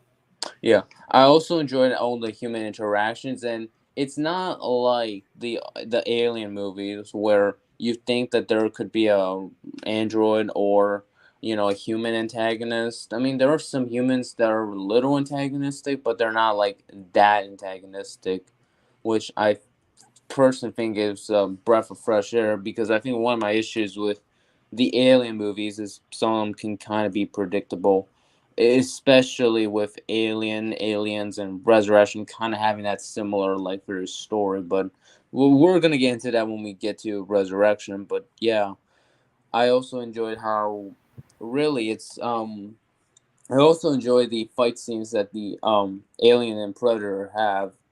I think it makes sense, and I also enjoyed the very, very suspense that you get when either one of them is around, and not to mention that they basically cause a lot of chaos for our human characters. But yeah, there's so much I enjoyed about this film. Yeah. Anything else to add? Not for me. Yeah. I was gonna make a joke. I don't know if it's appropriate for the stream though. Go ahead. I'll say, to me, not all the fights, some of them were cool, but for the most part, the fights in that film to me was like the equivalent of trying to watch a man fuck a woman who has no dick. Oh wow. Okay. I've heard worse. Me too. Yeah, so I just don't know if that like demonetizes your stream if you care at all. Well, I'm not monetized yet, but anyway, it's like an hour and a half into it, so I don't know, and we are not like for the record, YouTube months. That's not a transgender insult. All right, that wasn't anything like that. I hope Yeah. nobody will take it personal, though. Yeah, no, there's actually idiots will think like you're somehow like mocking trans people, that type of jokes. Like, no, it's literally the equivalent of Jesus Christ. They're just I stupid. know. Yeah. I know some of these people. Yeah. Same. Yeah. People are just overly sensitive, and I think that's a very American thing. Oh, Like, absolutely. Yeah. stop being on Twitter, and you won't be like that. But hey, it's too much asked for some people, you know. That's why I stay away from Twitter. I don't want to become like that. Yeah. Twitter Yeah. fries your brain, you know. You have your Yeah. brain Yeah. fried. Yeah. I have Twitter, but I've not used it in so long. Don't. Trust me, your mental health is so much better without Twitter. The only reason why I got Twitter is to keep in touch with like Yeah, Cole, with Chillmonger, and yeah, like the jaded fanboy guys are like the only three people yeah. I Just stick in DMs, basically. Like yeah, anything exactly. Yeah. else. Yeah, Yeah. like seriously, it is so good. Like your mental health improves so much if you don't use Twitter. Yeah. Yeah. Stay away from Twitter, kids. Um, Next up, my issues. Starting with my issues, the pacing, man. The early parts of the movie took forever. I was like, man, why am I watching this? The trope of someone not listening to a scientist because they wanted to speed up things. Big brain, right? Yeah. People acting dumb for the plot to happen. Within minutes, someone was stupid enough to break one of the rules by going alone when everyone needs to stick together. But hey, that's a movie. Just suspend disbelief. Just think that some people are dumb enough to just walk around and take random picture alone. Nothing bad will happen. Don't worry. Um, People getting flipped around by super strength, and yet they can move because the plot wants them to move. And like, when they're crippled and they're like, "Oh, we can still move. We can still move." And Arrow's second season was guilty of that kind of stuff. That was probably one of my few issues with that season. But anyway, um, plot armor on the girl since the alien caught her up uh, since the alien caught up to her, but yet didn't catch her or it didn't kill her. So at some point, it's shown that the alien is faster than her, but the alien never catch her. The predator just jump in Yeah, they and keep beating. downgrade them at random points. Yeah, I at that point I was like, wow, plot armor is ridiculous there. Like I was out of the movie. I was like, why? You see the alien catching up, just kill her off. I like what happened after the fight and when she basically earned the respect of the predator. That's cool. But if you wanted that, don't show us that the alien is faster than the human because that breaks your movie. Your movie is broken, bro. Outside of that, I will say this: I quite enjoyed a lot the trip. It was much better than I thought. I was like, "Oh man, that movie will be bad." Cole was like, "That movie will be bad," and I ended up like watching it and enjoying it despite my issues. The opening scene, we get right into the action. The lore of who made the pyramid was interesting, and I will add more. At first, I had the issue with the girl climbing the mountain because I felt like it was filler. But after watching the entire movie and after thinking about it, I was like, they wanted to show us she is athletic. And this is a good example of showing instead of telling. But at first, I thought that was a filler scene. They just wanted to showcase to tell us, look, she is a strong character. Look, she is fabulous. But in Yeah, the end, it was mainly to showcase her being athletic, which is fine. Yeah, I mean, if you want a filler scene that tries to do similar stuff, Mission Impossible 2 in the opening with Tom Cruise. Yeah, we already know he's athletic based Yeah, I mean, it was like, a good scene, but what was the point of it for the actual story? There wasn't any. yeah, because It we was already knew he was athletic. That's the thing. We already knew he was in shape because that's the second movie, and a lot of people have seen the first one prior, so don't really need that. Maybe that's something you can introduce in your first movie that could work. But yeah, as I said, at first I thought that was a filler scene when she was climbing the mountain, but after thought, I'm like, oh yeah, they wanted to show you why she's in shape and why she can like maybe outrun the alien, even if it doesn't make sense. um, the girl was very likable. The girl changing her mind and staying felt like character growth at some extent because she's like, yeah, that will still do it. So I will try my best to keep them alive. Because at first she wanted to leave. She was like that reluctant hero, and I enjoyed that. Predator are coming. The old man reason of being in the area was fine. Everyone dying from the predator. The alien being teased to be inside. The people being sacrifices. The fight between the aliens. The old man self-sacrifice. The lore was interesting. The idea of a team up to beat the alien. The girl trying to befriend the predator was well explained. The girl saving the predator helping the girl to pull the chain so the chain can be attached to the big object and appear to be on the verge of fall. So this was amazing because if they really made her pull that chain and push the alien, that would be unbelievable. Even if she's athletic, that thing is a monster 3 times her size. So the predator helping the girl, I like that because it was believable. Like, it's not believable for the girl to just pull the alien and say, "Come here, baby." But with the predator, that was fine. Um, Next up, um, alien falling into the cold water due to teamwork. I like that. The predator death. What's actually sad? Predator giving the girl a weapon as reward. Now, after I thought the predator died there, but apparently not, because he's apparently the hero in the Requiem one. So I was kind of surprised. that was a different predator. The one Really? that the one that Okay. died in this one became the Pred Alien in the sequel. Okay. Oh yeah. Okay. So I guess we can move on to the grade, except if guys would like to add something to this. Not for me. Not for me. I will give a 7 out of 10 for me. It's average. My issues do drag down the movie a lot, but I was surprised by it. I was like, oh, that's enjoyable. It's not as good, but I actually like that movie more than the first Alien. Because I remember giving the first Alien a 6.5.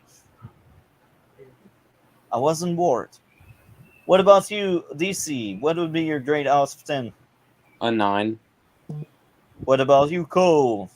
Again, it's good on an enjoyment factor and what it went for like a popcorn flick. I'll give you guys that so I can understand it. Again, though, like not all those issues aside, I mentioned as well, just how it's made though, and stuff in a lot of areas. I thought it was really weak, and I will say though the lighting and visuals in most areas was good, which was the most important thing. But still, yeah. For me, this is like around a 3.5 to 4, so around like the kind of bad to mediocrity area for me. The more I think about it, so yeah. Okay. So, I will mark down the timestamp, but I need. Okay. There you go. Requiem. Oh, Nice. yeah, the masterpiece, best movie of all time. Yeah, now throw everything, almost everything good that the first one did, and you get Requiem. This was a piece of shit in every area for me personally. Mm. What about you, DC? I thought it was better than the first one. Really? Oh my, that's shocking. You're the king of the hot takes. I like Yeah. that. Yeah, but you know what's great about this podcast? It's like, if we were on Twitter and stuff, people would just like attack and throw insults over, even though it's just somebody's opinion. Like, Yeah, who cares? They're just dumb films. They're just our opinions. Who cares? It's yeah, interesting. yeah. I like that. Yeah, let's Thank not be you. an MSK. Yeah, exactly. MSK. um, bruh. I thought this movie was terrible. It's like you did a few good things here and there, but you missed the mark. Um, Side note: even if the movie create a plot hole in itself for all the other movies, maybe that movie explain why Earth is in ruin in Resurrection. More alien came in, right? Big Terry moment. Jeez. Um, so I guess we can get into it now. Cole, let's roast the shit out of it. We will let DC last because he's the most positive one out of us, and he likes it more. So I want Shit, to like let let's people look at these know. ratings. Damn, we got a like an almost a 3.9 on IMDb, around that, a 12% on Rotten Tomatoes, a 1 out of 5 on Metacritic. Damn, like again, it's not even like any. Again, you can pick apart all Bro, that you're this film cutting up. does, You're just the cutting amount up, of bro. stupidity. Oh, sorry. Can you hear me? Yeah, I, now Is I yeah, that better? can. yeah. It's Yeah, bad. Yeah, my bad. Again, you can pick apart all the narrative issues and such that you want with this, like all the stupidity in this easily. I don't know how this had a $40 million budget, Jesus, but anyway, you can do that really? all you want. What the fuck? This is like a 2010 movie, right? Yeah, like 2000.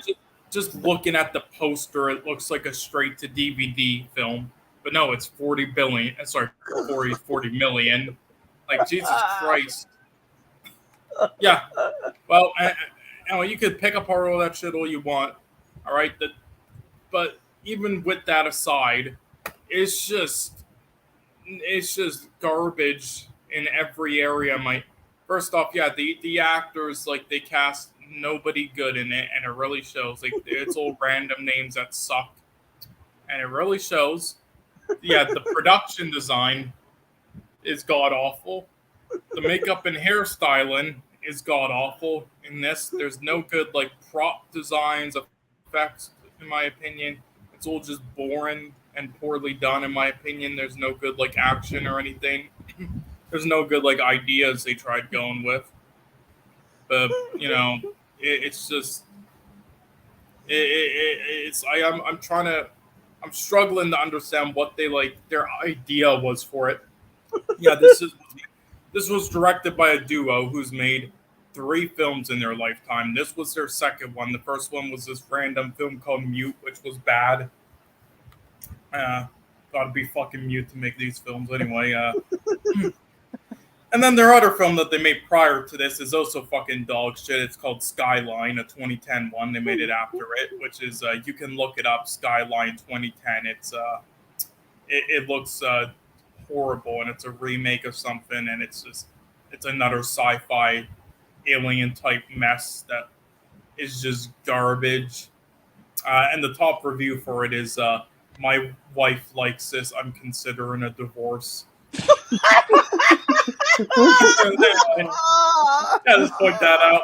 Yeah, this is just horribly made in every area. The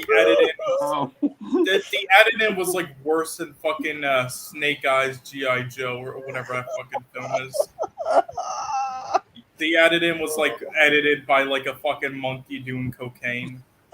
It's like they went to a fucking zoo, saw the first like fucking monkey in the cage who was like on some fucking rock, threw like a fucking a computer at it and said, "Hey, can you do the editing for us?" And then he just slammed the fucking keyboard and like, "Okay, job well done." What the fuck? And then when what I said about the lighting being good in the last one and having some good visuals and such, that It's not there here. Yep, it's not there here. Yeah. Which is when you have garbage directors this time with no experience, and I mean that's like the thing that shocked me the most is just how this was given 40 million. Because not only is it just like a sequel to a film that ended up being not good, is there just no ideas and no purpose to do a sequel to an Alien versus Predator film after already doing the first one?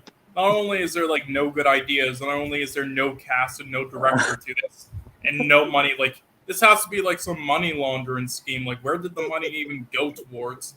Like, it's just confusing, though. Like I don't get it. Yeah, this is just pure garbage in my opinion. I didn't like anything about it. Almost anything. There were some scenes that I thought were a bit interesting. That was like reminiscence of the first Alien versus Predator. That's it. Yeah. Anyway, you guys can go now. All right. So wait, Lisa, I must say something before we move on. Right. I thought Black Panther Wakanda Forever was worse than this shit. I just want to get that clear out of the air, This movie is bad, but better than Wakanda Forever. I didn't went in the minus with this one. Because Wakanda Forever, I didn't went in the minus, and then I looked at my likes and I was like, I need to lift it up just a little bit to not sound like someone that is not like genuine or someone that is faithful, or like I want to sound like someone honest and faithful, and if I would have given the grade before I lifted up, man, I would have sounded like some of the anti-woke crowd, and I don't want to sound like them. So now you can move on, DC. All right. I was actually gonna defend the lighting part. If you actually watch the movie in a dark room, it would actually work. You can see things better. Because that's what I did, because I knew that this film had some sort of lighting issue, so I decided, I'm gonna close the curtains in my room and make sure the lights are off. I do that. Here's the thing. I have like these really expensive like black curtains where no light gets through, and so I did that. And I also turned the brightness up all the way on my PC and such. Yeah, to me, again, first off, if you have to do all that, I mean, it's kind of a bad sign. But secondly, like even that aside, though, like it's not just like hard to see some things. You also have to ask, what did they do with it to like, because some movies, it's like they make it hard to see like that purposely, like they're doing something interesting, like like in the background and certain like Easter eggs or like like the alien and stuff like sneaking by like in some of them. And they still make it like a bit clearly enough though, so it isn't just like pitch black where you see literally nothing. Like I remember we watched the Captain America 1990 film the other day with Kate and Nerdman, and there's literally a scene where we literally saw nothing but the teeth of the characters in a basement area after fighting because it was that dark. Like that's too much, and that's what this did. But even then, it's like, did it do anything interesting with the lighting though, where it was warranted to have that, or did it just do anything interesting? Did it do any like sort of stylistic thing like that with it? And the answer for me personally, at least, is no. But maybe you disagree. I agree with you, bro. Yeah. 100% agree. But move on, DC. You can defend the lightning if you want. All right. So I mean, you do make some good points, Cole, but maybe it's probably because I heard something's wrong with my eyesight at this point. I swear to you, it's like I have some bad eyesight as well. That's why I usually have the brightness down on my laptop a lot, so it doesn't harm it as much. Yeah. But other positives I like that this one was rated R. I mean, it's not like a issue in the last one.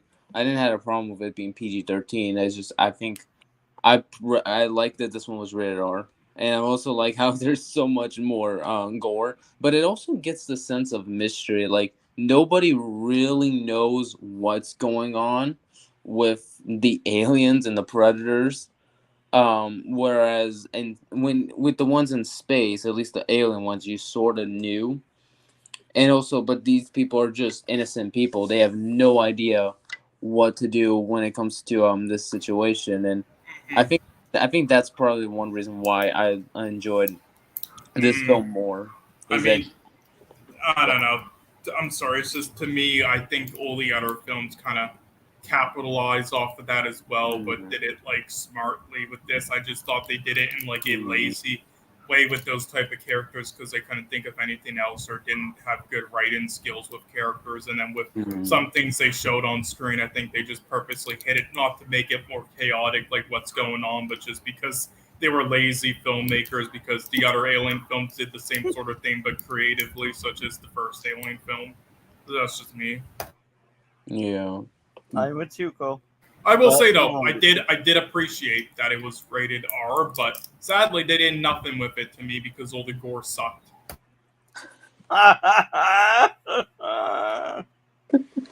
go ahead, DC. Other things I enjoyed how they how near the end, the United States president's like, I'm just gonna nuke this town. Who cares? Who cares? he's like, people are calling for help, and his best choice decision is, You well, just Oh, that reminded. I'm not gonna say what film it is because I'm gonna recommend it on a future stream. But okay. this, oh, but it reminded me of this ending scene in this. It's like a comedic slash satirical type of like zombie film on off of like Night of the Living Dead, and they had basically that as the fucking ending, and that shit reminded me of it. So I was laughing so hard. yeah, yeah, yeah. I mean, yeah. Um, I enjoyed how the predators were established, how the predator was established in this film. In the first one, it was just established. It was after um the authority weapons, and he was going to protect the ancient predator in the last temple. In this one, he's going to avenge his fallen friend and is getting revenge on the alien or the xenomorph or the pred alien, which I also enjoyed as well. Yeah, and I think that's about it. Roasting time. That very long intro took forever. Oh, well, I'm in the wrong one. Okay, now it's the right one. Okay, Alien versus Predator Requiem. Lightning was godly awful inside the ship. I see what they were going for. It's a spaceship in space, but I couldn't see shit. So tell me, people making the light, why did you do that? Plot convenience. Human just happening to be in the forest where the ship crash landed. Pacing could have been trimmed down. The lighting in the sewer was terrible. I could not see shit again. Too many characters. The bullies are more one-dimensional, terrible character. How did they know where to find Ricky when they were at the pool? I reference. Like, how the fuck did they know? Plot wants them to be there. Most of the human drama felt filler, and it felt like a different movie than The Hunt of the Alien. The girl happening to awake, uh, the girl happening to be awake to find the alien with her goggles. That's the little girl, the military daughter. Why don't they send more than one predator? Don't they want to avenge their fallen brothers and sisters? Requiem bring continuity issue to the Alien franchise since a lot of people, entire cities has fallen from an alien invasion many hundred years before they find them on the home planet. The biggest issue is why would scientists would want to study a species that almost eradicated the human race? Let's be honest. Ricky was so dumb to run toward danger. It's not character growth, it's character assassination. Remember at the end, in the hospital, like the predator went after the alien, and then they fell on the elevator shaft, and Ricky's just running toward danger with the gun, shooting them. He's like, die! Like, I'm sure when they made the script, they're like, that's character growth. No, it's freaking stupid! You broke my brain! Character growth would be, I sacrifice myself. I'm no more afraid. It's not like they left elsewhere and I will join them because I'm no more scared. It's stupid. It's like, no, it doesn't work. Cool, what's your take on that? Am I right to say that? Yep, sorry, I went. Needed to go get something. Was there anything you wanted to ask me? You missed my best line. Oh, Ricky was dumb to run toward danger. It's not character growth, it's character assassination. What's your take on that? yeah. Remember when the alien just went in the elevator shaft and in the hospital, and Predator goes after the alien, and then Ricky's just running after them with the gun shooting? That was like a parody scene, something like that. Yeah, I mean, it's yeah. Again, it's shit that I would see in films that are like, just like like Return of the Living Dead, or like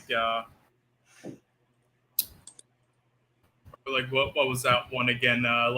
This Is the End, like something you'd usually see in like a satirical version of it, not one that's trying to be serious. Yeah, that was just. It was like watching the 2008 Friday the 13th, where it's like there would be a character that dies from Jason Voorhees, and then the other character would be like, let's check it out, what happened to him, and then he would die, and then another character would be like, let's check it out. It's like, what the fuck are you...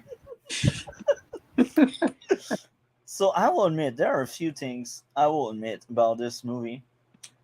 Each time, I'm still in the first movie, what the fuck? Okay, now I got the right one. Action started fast. At least Earth feels different from the Predator home planet, even if I couldn't see shit when it was in space. The brothers are likable. The Predator investigation, the tool to track down the alien was cool. Show instead of tell. The Predator erasing proof. The fight versus the alien in the sewer was cool. The investigation led by the sheriff in the pool. The action sequence, military versus alien. I thought some of the scenes were funny. I don't know if that was on purpose. Entertaining, at least. The hospital sequence was great outside of Ricky running after the alien in the elevator shaft. Yeah. Anything else to add, guys, before we move to the grade? Not for me. And I suspect Cole won't have anything much to add. Cool. Do you have anything else to add? I will take that for a no. What would be your grade out of 10, starting with DC? A 10. Oh, a 10. Hot take. What about you, Cole? I give us a 1 out of 10. Oh, interesting. So this is your least favorite movie we covered so far. I gave a 4.5 out of 10. Better than Wakanda Forever, but still terrible. I remember another movie I gave a 4.5, Banshees. Between this or Banshees is clearly the best movie. Because at least they didn't do some character assassination. At least. So yeah, it was bad. It was painful. I guess we can move to the last member of the Predator for this week. Alien Resurrection. Yeah, nice. Yeah. Also, there was one thing I wanted to mention that I actually saw on the trivia thing for the first Alien versus Predator. So apparently, director Paul W.S. Anderson said that Arnold Schwarzenegger was offered to reprise his role as Dutch from the first Predator, the original, at the end of this movie as a cameo. but only if he lost the election for California governor, which he Yeah, then famously won, so he was unavailable to appear. yeah, Really? yeah. Very I Yeah. read that. interesting. Yeah, I read that. Okay. So, Yeah, so Alien Resurrections, Resurrection. I, I thought this was also just garbage in my opinion. Maybe not as much as Requiem, but I thought I'd say Resurrection it's worst. did so, yeah, it is garbage. I don't know. It's hard to tell. At least, in my These opinion, were really bad. Requiem was a worse made film. Though it was like straight to DVD quality, but somehow made for like 40 million, with like no acting and such. At least with Resurrections, it was not garbage made in like filmmaking, every filmmaking aspect and such, and bringing back that one character as garbage as it was and everything they did with her, at least had some good performances out of it and such, and yeah, this was a fucking mess. So this is probably like garbage as well for me. A lot of people try to say the third Aliens Alien is garbage and is the worst one, but no, this one is. Alien 3 had redeeming qualities and it tried in areas. Uh, there's like nothing redeeming about it almost. And some of the actors as well was because again in Requiem there was nothing. In Resurrection, they had a decent cast that could have made more films with them like Ron Perlman is really good, and Fiona Ryder is really good, especially during this time. I think they were trying to like build her up to be the new Ripley, which could have worked. It could have worked, but because she's a great actress, especially back then. Yeah, But it just didn't because the film I sucks. agree. Yeah, yeah. For me, I don't think it's worse than I don't think it's worse than Requiem, but yeah, it is also pretty terrible. The thing that shocked me the most though, because again, I expected nothing from that Alien versus Predator film because of who the two directors were and such, and everything involved in it, despite the budget. All right, with this director though, he's made many great films. Like you've never seen, they're like foreign, I believe, but yeah, he's made a lot of great films. If you look at his filmography, like The City of Lost Children, I thought was excellent. Emil was excellent. Delisan Delicat. Okay, I can't pronounce this, but it's this one film that I thought was pretty great as well. I can't pronounce the title, save my life though. And others. He's made some. So yeah, he's actually has some talent as a director. He's made a lot of good films before. I don't think he's like made any films really in ages. So this was one of his. Actually, no. Yeah, okay. He made a film last year. Actually, okay. I haven't seen it though. I guess he took like a long break from directing though beforehand. But anyway, so yeah, so he has talent. So that's the thing that shocks me. You have a talented French director doing this, and he somehow makes a film this bad. It's like it's shocking. I Now again, it's because of the director this time and some aspects and the cast. Not all of it was garbage, in my opinion. There were some redeeming things, but with all the other things in it, yeah, this is.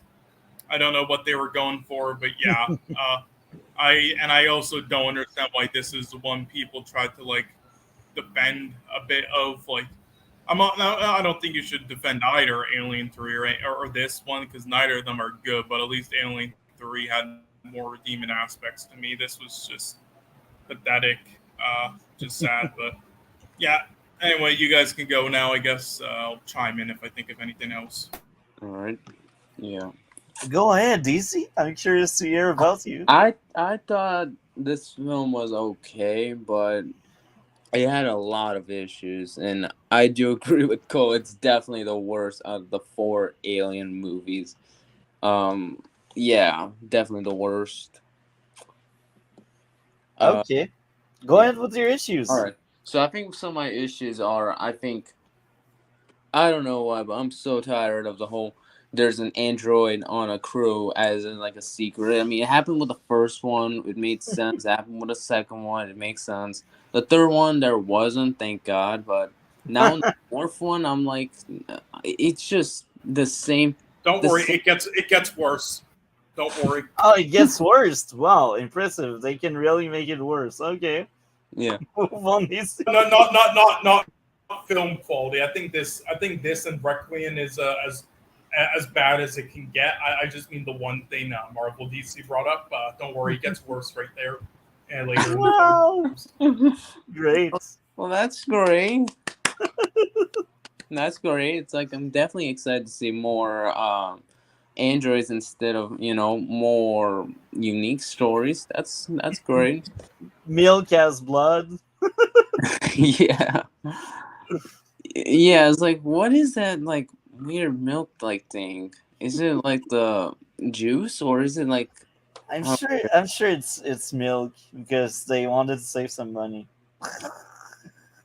They were like, we cannot pay fake blood. We will pay for milk. Yeah, they probably just like got some milk that they were feeding to the cats there. yeah. So, what are your issues, DC? Other issues I had, I felt like the whole Ripley clone stuff was just what? I don't think it was necessary. I mean, I don't get why it's so hard to have a character that for a film franchise to just not feature the main character. It's ridiculous. It's like you don't always need that same character you had for other films.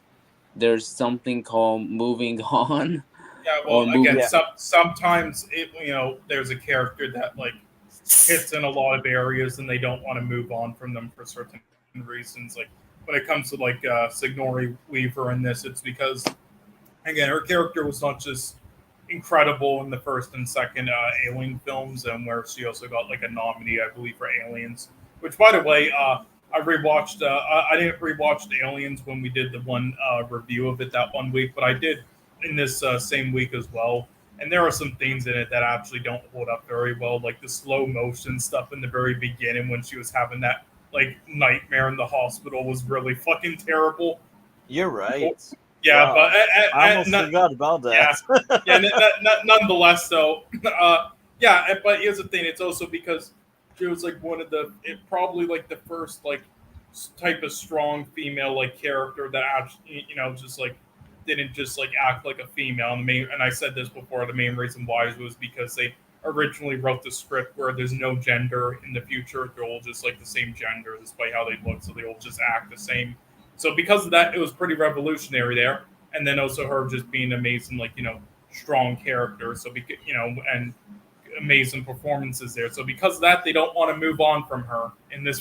They didn't want to move on from her in the fourth one.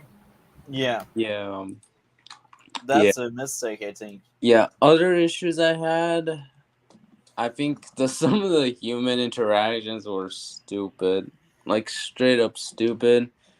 And the ending just has them landing in Africa, and because there's no Alien 5 well, unless you count Alien Covenant, but it has they landed in Africa, and yet there's no one unless yeah, it's like what happened? Are they still alive? And it's like Well, they actually landed at the very end in Paris, I believe. That was the Eiffel Tower that has fallen. Paris. Oh, I thought it was Africa because No, that's Paris. That was the Eiffel Tower that has Of course, fallen. he did that because it's the French director. God damn it! oh, Yeah, that's the Eiffel Tower. You guys didn't recognize it? I Yeah, thought it was because I Yeah. from the way I saw the way the space shuttle was landing, it looked like it was landing in the middle of Africa. No, mm. that's Paris. They landed in And Paris. you know what this is a message for? It's a message. Them landing, crash landing in Paris. That right there, and then the franchise, at least with that, that connection of films, they're pretty much ending. Yeah, that's the sign of them. realizing that it's doomed and waving the white flag like France during World War II. Mm. Any other issues? I think that's about it.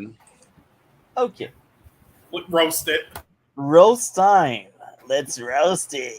Do not let even if it's like that you think it's dead, stab it again.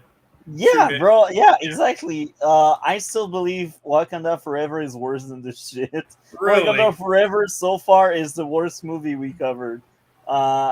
Dude, I'm telling you, it went in the minus when I was scoring. I mean, look, Wakanda Wakanda Forever had a lot of issues, which is why I don't get bleeding why. over the place. Yeah, it had a lot of issues all over the place, and it wasn't even like very well made. But in my opinion, the things that it at least did right, I think, are at least better than like anything these films could ever do. So for me, I don't know. That's why I think it. And that's why I think it's above it for me. Like again, it's definitely not like a good film. I would put it more in like the painfully mediocrity area instead of like garbage like this. But that's just me. But I mean, for you put it in like the negative, so it's worse than garbage. Yeah. It's the worst movie we covered. I think it's the worst movie I've ever seen.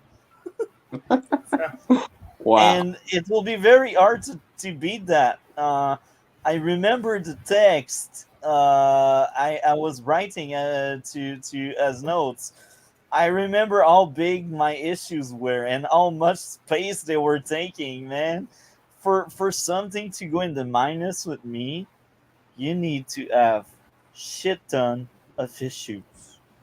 Because usually, except for the first two issues, usually I only take out 0.5 point per issue.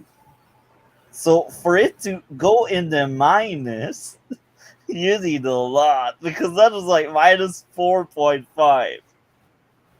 So Yeah. it was I bleeding mean, all hey, over there.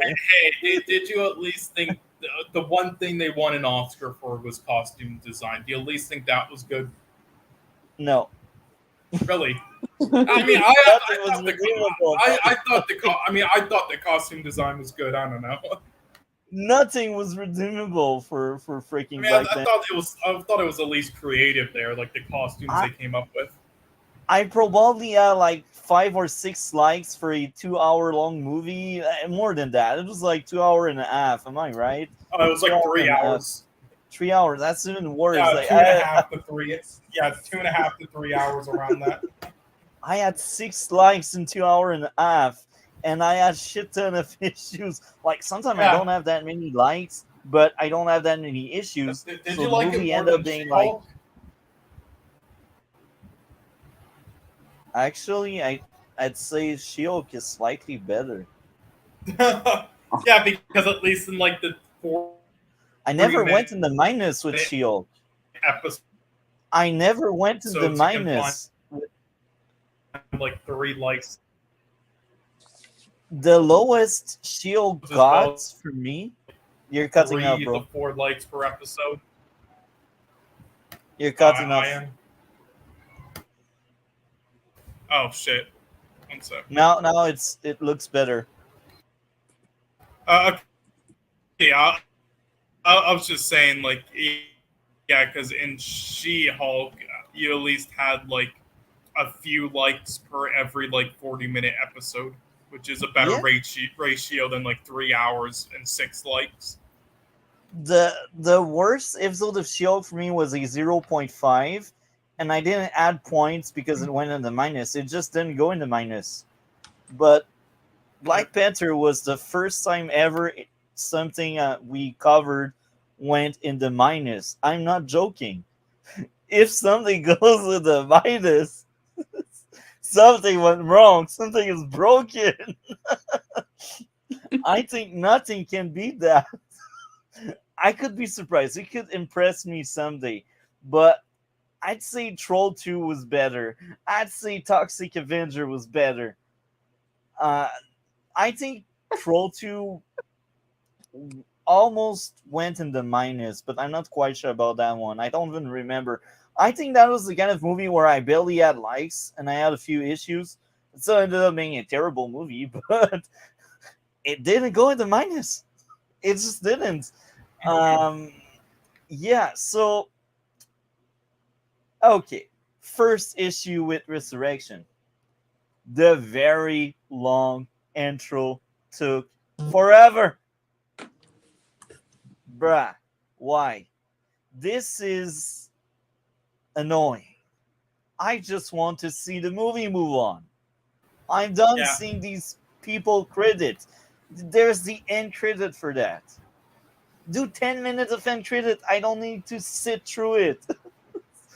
Yeah. um, Scientists being dumb enough to keep her memory intact. Sci-fi aspect didn't age well since lots of the tech used are tech from the 2000s in space. And keep in mind we are in 2023, and it's said in the movie it's 200 years after the Alien movies. 200 years. 200 And that years was after, technically 200 years after Alien 3, but you're right that's there. even worse. Yeah. That's even worse. They use 2000 tech in space when it's like 2500 or 2600, something like that. It's very far in the future, man. And they still use 2000 tech, like the metallic capture, the metal tracker, the metal detector. That's what I was looking for. Metal detectors are something in 2023 I use sometime in some of my contract in security, and I'm just a security guard. Like, I'm a normal person. I'm not like in a ministry or something, and sometimes I use that tech. So when I see them entering the ship and getting like detected by metals, it's like, bruh, why don't you make like your entire ship being like metal detector or something? Or you showcase like something that's actually futuristic instead of just showing like, oh, they have these things that detect metals. It's high tech. It's high tech. It's high tech. We are 2600. We use 2000 tech. Some of the humor didn't age well. Sound wasn't even. At places it's fine. At others, I can't hear shit. Pacing, same plot, overused. Scientist playing with science only to get himself into trouble. People not killing the host was ridiculous. I was like, kill him. That will bite them in the ass. The jerk human is generic again. That's like the 10th time we have a betrayal, and we have that human Mhm. that betrays the team. It's like, great, amazing. Yeah, again, this franchise gets really repetitive like this because it's like they ran out of ideas, but they keep making these films because they don't give a fuck. His betrayal didn't impress me. I have seen it coming. The latter scene had crazy plot armor on pretty much everyone. The alien should have killed them all. Pacing, plot convenience.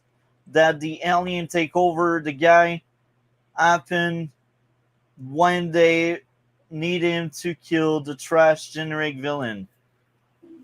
So it's very like convenient that the alien didn't take over earlier. It's just very convenient that the alien just took over at the moment where the human villain is doing his villainous thing. It's Yeah. poorly written.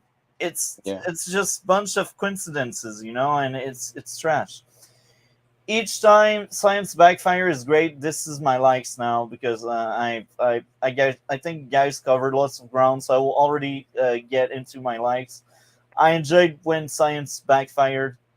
It was funny at times. Ripley beating the crap out of someone. The girl investigating Ripley. The alien being let loose. People trying to escape. The lore about Earth being trapped. Presley killing himself to save the others. I think that was in the ladder when he basically let himself drown, and then the handicap guy can keep move on. This is funny because if that movie was made in 2023, they would have advertised the movie around the handicap guy. They're like, "That's our main character. Look at him, how diverse we are. We got someone in a wheelchair in space." Yeah, oh god, it reminded me of like this garbage sci-fi type film that I watched the other day. You know what? I'll send it to you guys. Like not to watch the full thing because don't worry, you don't deserve that. Just like moments from it, it's hilarious. It's literally just a film where they transport like 100 people in this area and they have to like race or else they're gonna die. It's just called the human race, and they have this guy who has one leg and crutches, who's the main character, and he somehow wins. And he was also that guy who won on Big Brother the first season. He was Um, actually disabled. It was the funniest shit ever. I also have seen the video you recommended me about assault and grape jokes. Um, I enjoyed that channel a lot in these videos. I've actually seen many videos over that channel. I think that's one of my favorite channel I found out. Thank you very much, Cole. Every frame of painting, or That was like really good, and I spent hours yeah, watching videos there after that. So anyway, that was the tangent. I yeah. think Again, we are just good. yeah. Again, like that's how you do visual comedy, right? Yeah. So 100%. Like I unlike think She-Hulk. yeah, exactly. She-Hulk is trash, but Wakanda Forever is worst. I guess now we can move on to the great except if you guys would like to add more to this topic. Not for me. Okay, so I gave this movie a 4.5 out of 10, just like the other one. But I think that one is slightly worse. Slightly worse because there's less things I liked. That's it. What about you, DC? I would give it a 5.5. And what about you, Cole? Uh, what did you give it again? Multi-topic.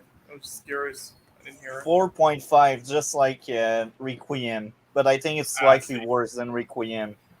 Yeah. For me, this is again when it comes to like personal enjoyment and stuff like that. This is somehow worse than Requiem, but again, just as a film of how it's made and act and such, I can't call it worse than Requiem. It's because Requiem is like as bad as like a bootleg straight to DVD film by like that by like idiot. Well, it was made by idiots who didn't know how to make films. So yeah, literally, this yeah, I can't say it's on that level, but yeah, it was still also a cinematic disaster. So I'll give it like a 2 out of 10. And I just feel Okay. bad that Leona Reader was wasted her time with this because she was an excellent actress back then and still is, and yeah, didn't need to be in this. Alien Resurrection, I timestamp. And I think now it's time to. Sorry to make you repeat again, DC. Yeah, Have you seen Get Out, or Yeah, that's us that yeah. you? You Okay, didn't so see Get Out. we us, will. Well, Yeah. you have seen 40 minutes, I believe, right? but right, No, right. that was us. Get Out. No, I finished Get Out. The Okay, film. so we will keep us for the end because that's the one you Yeah, only have yeah. watched And hey, 40 minutes. if you finish watching it, then like after this stream for next stream, then you can Well, talk about it a little bit All in the right. intro. All yeah, right. or what we can do is we can ask him right now. Did you like us enough that you're interested to watch it to the end, or I mean, I do like it. It's definitely very terrifying, but I still need to finish the entire movie just because I usually that's how I sometimes can generate my opinions. okay? But yeah, but yeah, So like next week in the intro, you can address us because you will have time to finish it. all right. So yeah, we keep us for the end, so you can leave after Get Out, except if you All right. really want to stay. I don't want to kick you out, but No. you haven't Yeah, seen the movie at the fullest. yeah. As That's I why will I'm say, asking. I'm glad you like that channel. By the way, Yeah. Um, but yeah, that's why I was asking. DC if that's the kind of movie you'd like to end, and Yeah, speak yeah, about. just So there will be a segment in next week's stream. We will probably start off with a short segment where we give our overall thought, call, and I without going too deep because today is the deeper discussion about it. But we will be happy to hear about your take on it all right, because that's part of the fun with this podcast. all right, So I guess now it's time for Get Out. yeah, Get Out. Um, I will say this. Um, I remember enjoying Nope a lot. I think this one may be slightly better than Nope, just like. So that's how I want to start. Now, because I see time flies and Cole wanted a somewhat shorter stream, I No, guess I it's will dive fine. deep into my issues right now, and then I will pass the mic to Cole and DC. So my issues: the intro with the people involved names went for a way too long, and this is something with Jordan Peele. I feel like every movie he really needs that very long intro where he shows the world who was involved in the movie. Keep that for the end credits. I don't give a shit about who's making the movie. I will be honest here. I don't care. I just want to see the movie. Um, the dialogue about a black boyfriend is bad. It's normal. I don't understand American fixation on that. Well, I will say, I mean, it isn't It's like it's it's with the more team. again, it's more so like there are a lot of like stereotypes in America with that type of stuff, and they go through all of it. And I mean, again, it's we're still in the Yeah. ages where it's like they've only like unlike in other places, like Canada, they've only started like fixing a lot of these issues like starting in like 1960, like 65 or something. Like it's not too long ago, so there's still like a lot of that stuff like kind of like flowing around in areas. And again, it's more so like just stereotypes. That's all. It's not like real things, but stuff that people actually like think though. And then he kind of like uses it as like a horror thing. And because there are actually pretty people like this. yeah, I yeah, feel like a lot of these dialogue throughout the movie don't really feel natural. They only feel like a Jordan Peele analysis on mixed relation and how they are perceived by people. Uh, it just it was a big issue for me.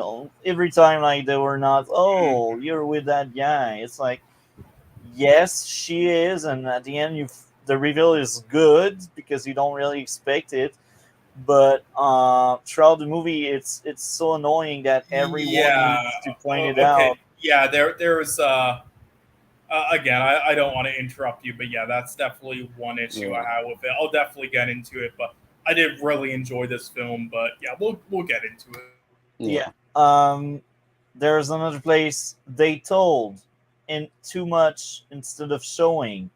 I forgot what I referred to, but at some point I think there's a lot of floor exposure. They don't really show you when they could have shown you stuff instead of telling you. They like spoon feed you. I don't like that. Why is everyone a racist in that town? That bothers me a lot. I understand in America it's a much more racist country than Canada, but Uh, bothers wouldn't me, say man. I wouldn't say the town. It was just like that small. It was a pretty small area of just like those people who all know each other. yeah, Yeah. By the end, when the girl goes after her ex boyfriend, I guess, she couldn't fucking aim. Why? Don't give them gun if you don't want your character to die on the spot.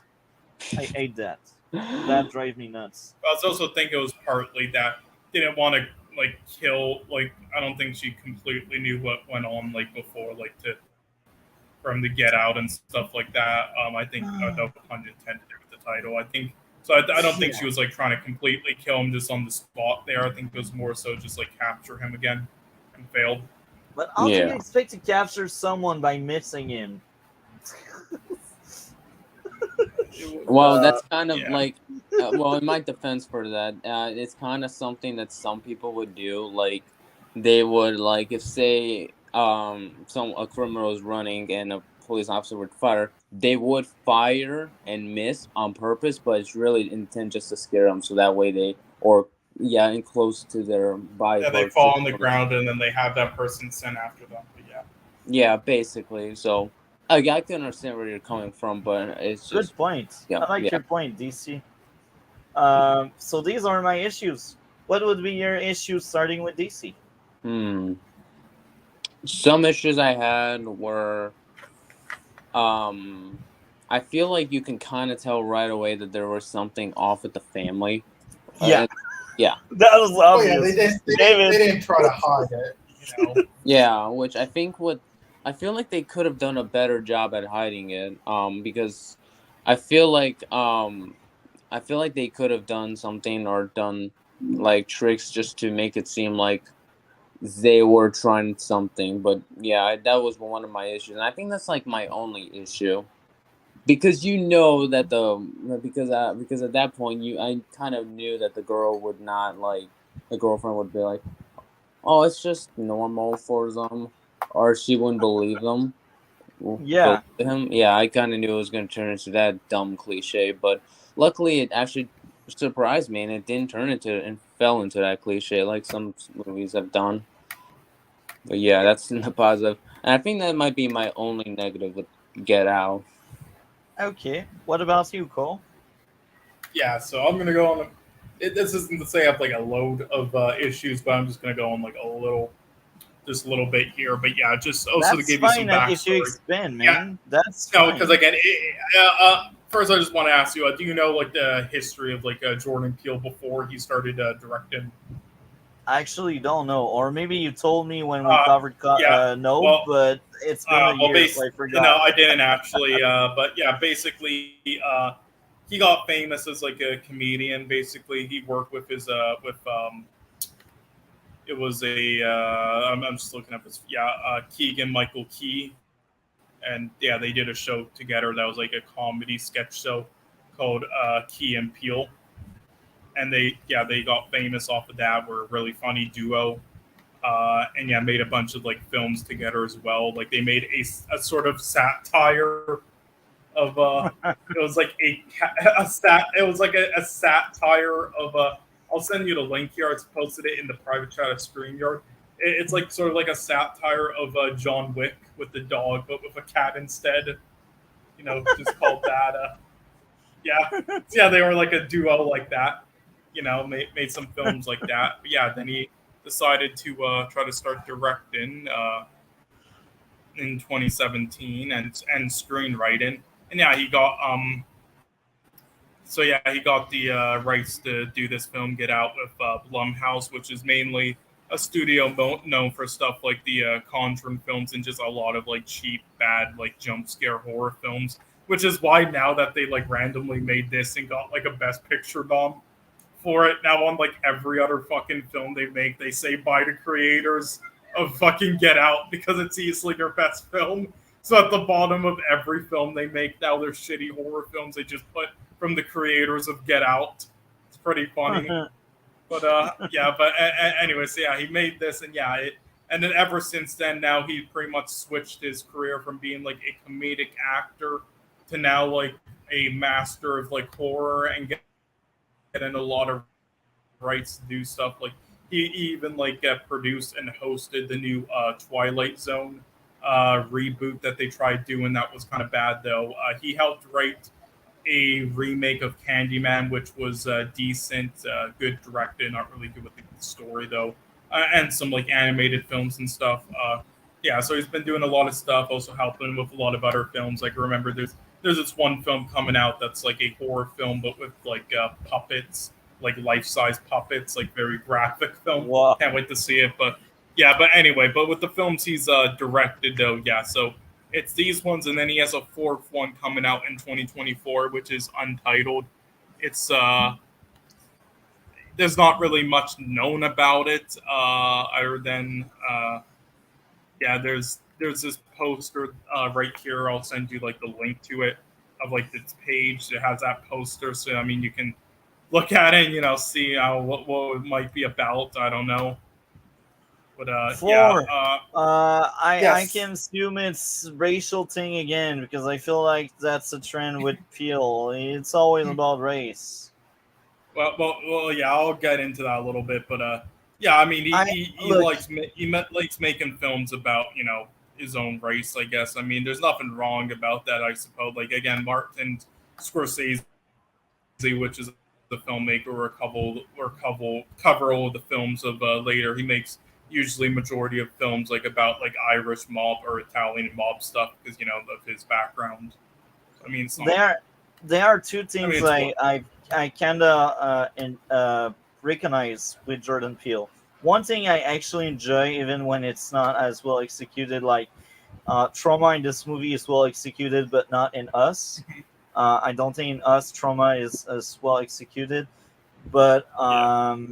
the other thing Jordan Peele really likes is racial stuff, and Yeah, he adds messages it's to that. very Like even American. And it's yeah, very American because I don't give a shit about race. I yeah, don't care about your main character, whatever the color he is, and I yeah, feel like Jordan Peele really like cares a lot about the color, yeah. and I mean, again, and that's as long fine. as you do it right, though. Like in my opinion, Yeah, I think he did do it right for the most part of this, and I also like the things he added in Nope involving that I thought were just like really creative, like small details that were like the main focus of the film. So that was good.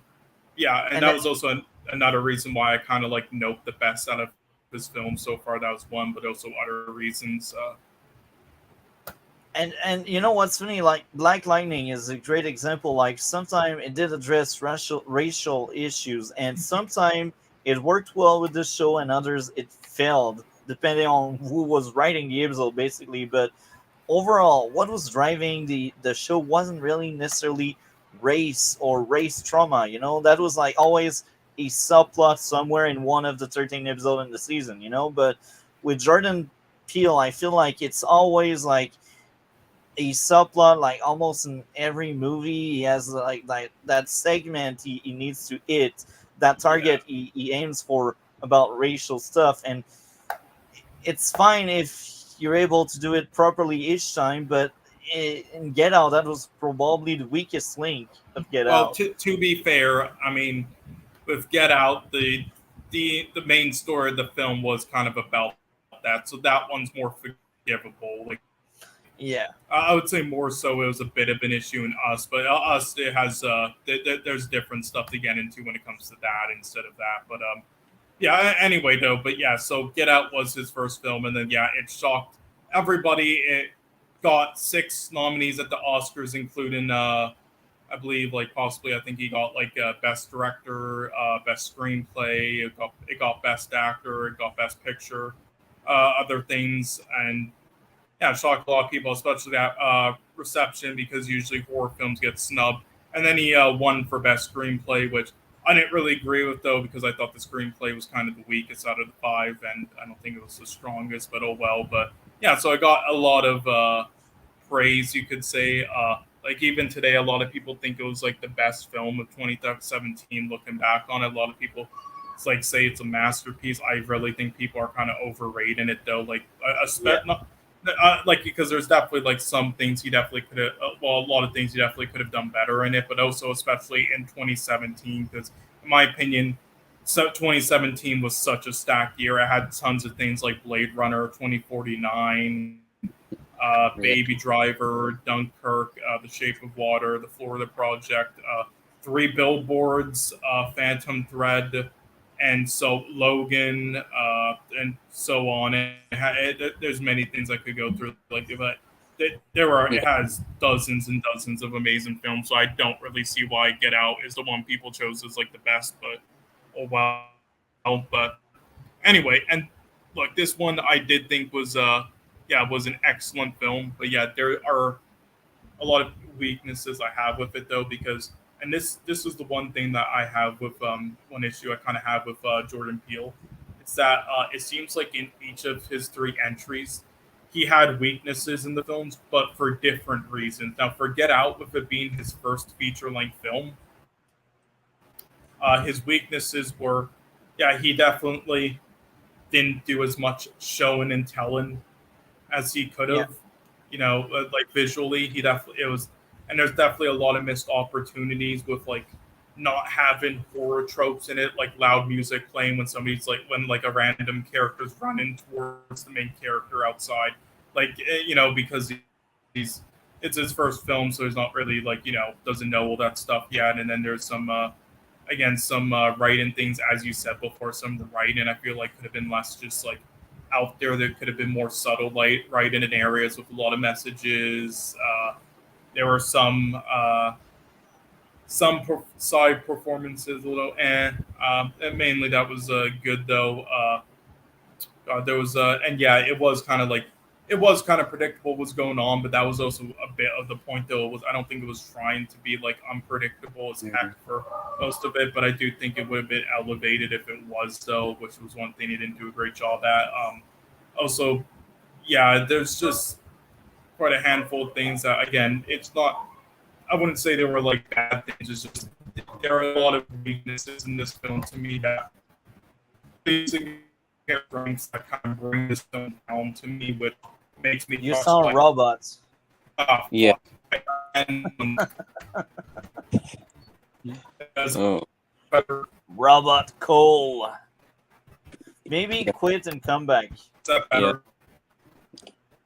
Slightly, but maybe quit and come back. Yeah. Okay. I'll refresh and see if it works. Oh, it's better now. Oh, Okay. yeah. Yeah, we can hear Okay. you now. Look, and it makes me question though why people think this film is like a masterpiece, or because I love the things that it does right, but again, with those things, weaknesses, well, at least in comparison to the strengths, that kind of drags it down. And with it being his first film, so he's not like fully experienced yet, I feel like there was a lot of room for improvement and things he messed up on, but oh well. But when it comes to the strengths, so yeah, there are a lot of strengths in this for me. First and foremost, and this is the same thing with with pretty much all of his films. Besides maybe I do think Keke Palmer's performance in Nope was a little weak in areas, but besides that, just like in all the other films, I do think the performances were all fantastic. The music in all of his films, the music is fantastic, and he did a great job here again. The cinematography and some of the visuals, like in each of them, are fantastic here as well. Let's see, and also now he doesn't just do a horror in each film. He also adds like a blend of comedy in each of them as well. So it's horror / comedy, and in some of them it works better than others. With this one, I think it works the best. The comedy in this, the comedy, in my opinion, in Us, the comedy works the least in it, and then Nope, in between. But this, I think it works the best. Yeah. And yeah, overall excellent film, but I don't see why people would call it a masterpiece. But oh well, still an excellent film. Yeah, it has some weaknesses here and there, but oh well. But also there was one actually they had an alternate ending to this film. I don't know if you saw it, but yeah, because the real ending is his friend comes. The alternate ending is instead of his friend coming, police come and then arrest him while he's on top of her, and then it ends with him in prison and his friend coming to meet him, and That's a shit ending. Yeah. And I mean, if you went for that one. I like the other one more, but yeah, it's on YouTube if you want to watch it. Yeah, it was kind of a pretty sad ending. Because the sad ending, the thing is, it goes back to the trope of they arrested another innocent black guy. It's like, well, it's I get the racial message throughout the movie. I get it. Yeah. And that's fine to address that. But they addressed it with a sledgehammer. That's one went wrong. Well, that's the thing, though. The message right there, again, that would have been a fine and like message and a fine ending to have. And if you watch it on YouTube, the scene's actually done really well, but there's a lot of like loopholes that involve it because like unless the cops and everybody at that in that area are also super racist or like in on it with them, if that was the case though, then I feel like they would just like police brutality, shoot and kill him though. Then I feel like they would like explore the house and then because he killed all those people there, at least in the area at the moment. So I feel like they could investigate whatever. It leaves open a lot. So I guess that's why he didn't have it in there, but yeah, it's a little weird. But also, again, the supporting performances, there were a couple I didn't like as much, but for the most part, yeah, they were all fantastic as well. But also, there was a lot of like great like visual scenes they did with like a lot of characters' faces that like that. I think he did a fantastic job with that, mainly with like the lead character, like his facial expressions were fantastic, but also with the one female character who was like brainwashed near the beginning, like Well, that yeah. yeah, that was fantastic as well. He did really creepy stuff with that I really enjoyed. Now, the one thing that I was going to again, there's some things that I'm like leaving out because I'm gonna save it for like us, and then I can compare like all three of them. But one thing I will say though, one last thing, and then I'll let you guys continue.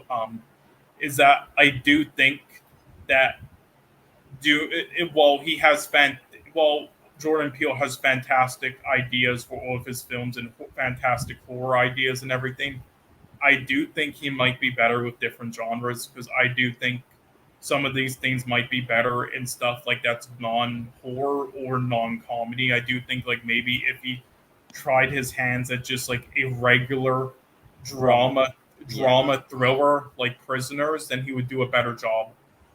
I 100% agree with you. I don't know why he latched on so much in the horror genre. Now I'm not. Because after people overhyped this and he got that Yeah. Oscar for screenplay, now it's like he's the horror man, so he's gonna But keep doing it. here's the thing, like in my mind, horror is one of my least favorite genre. It's very funny, but the one I would place on top would be like superhero because I consider that on like another genre of itself. But the second would be probably like trailers slash police stuff. That's my second favorite, and like my third favorite would be like either drama or sci-fi. It's pretty even for me. If it's a good sci-fi, I will like it a lot.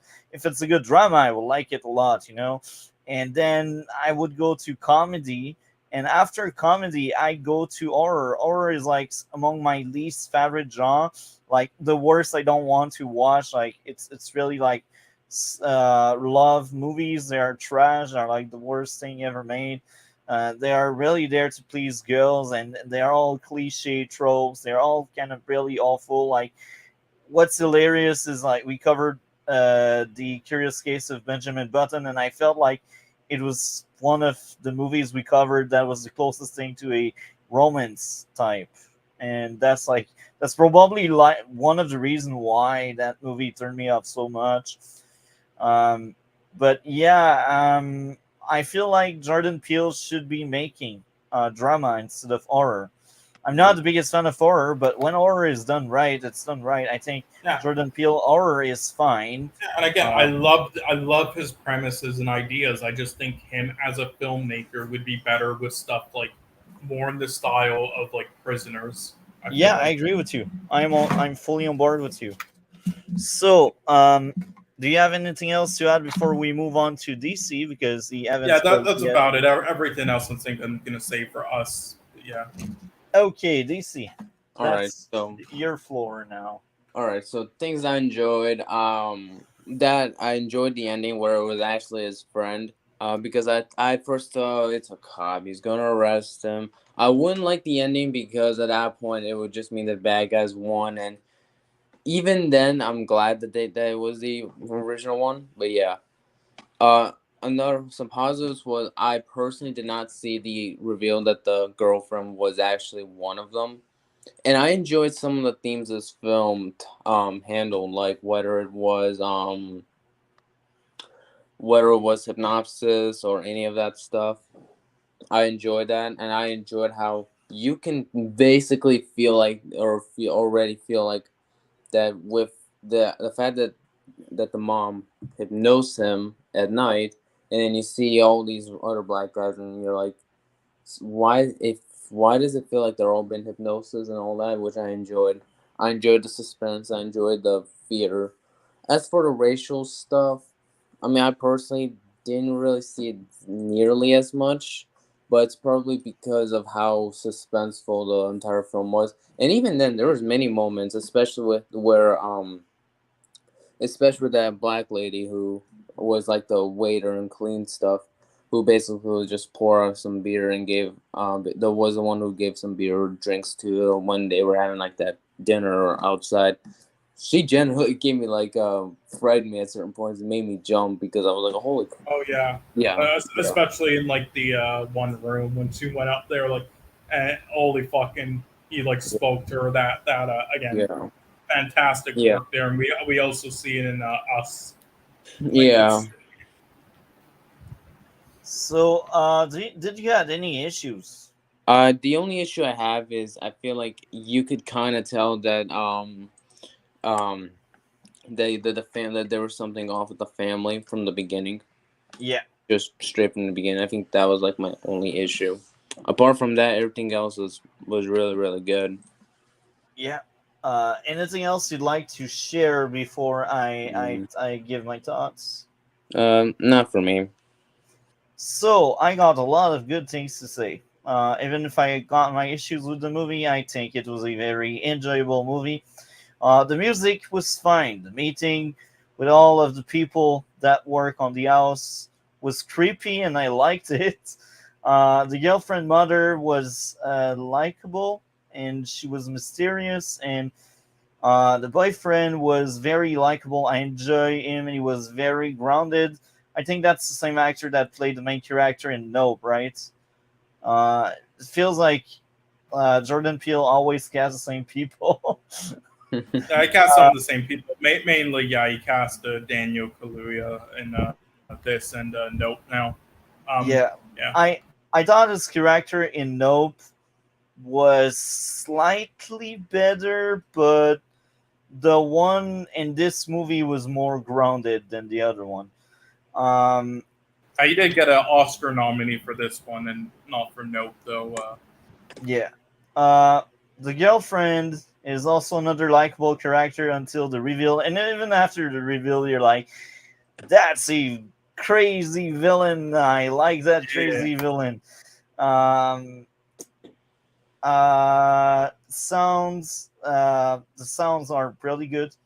The family being trippy is enjoyable. The house is the character. The blind guy, I enjoyed him. The main character friend telling him to leave, get out of there. Uh, Yeah, it all started because he accidentally took the picture with made him like it makes him snap out of it for like 8 seconds. yeah, and the flash triggering a psychosis, I liked it a lot. I think the theme of trauma is well handled. The main character packing up to leave, the reveal of the girlfriend being a liar, the friend realizing Chris got trapped. Funny police precinct was hilarious. I was rolling my eyes in a good sense. I laughed so hard. I think that's my favorite scene since we covered this podcast. That's one of the top scene, like top tier, like that police precinct where everyone is listening to the story and they're like laughing at the guy face. They're like, yeah, that's not happening. It's a parody and it's realistic. It was genius. Man, I I understand the Oscar for this movie just because of that scene. That scene was priceless. It's like top tier scene. I think I will just watch on loop that scene.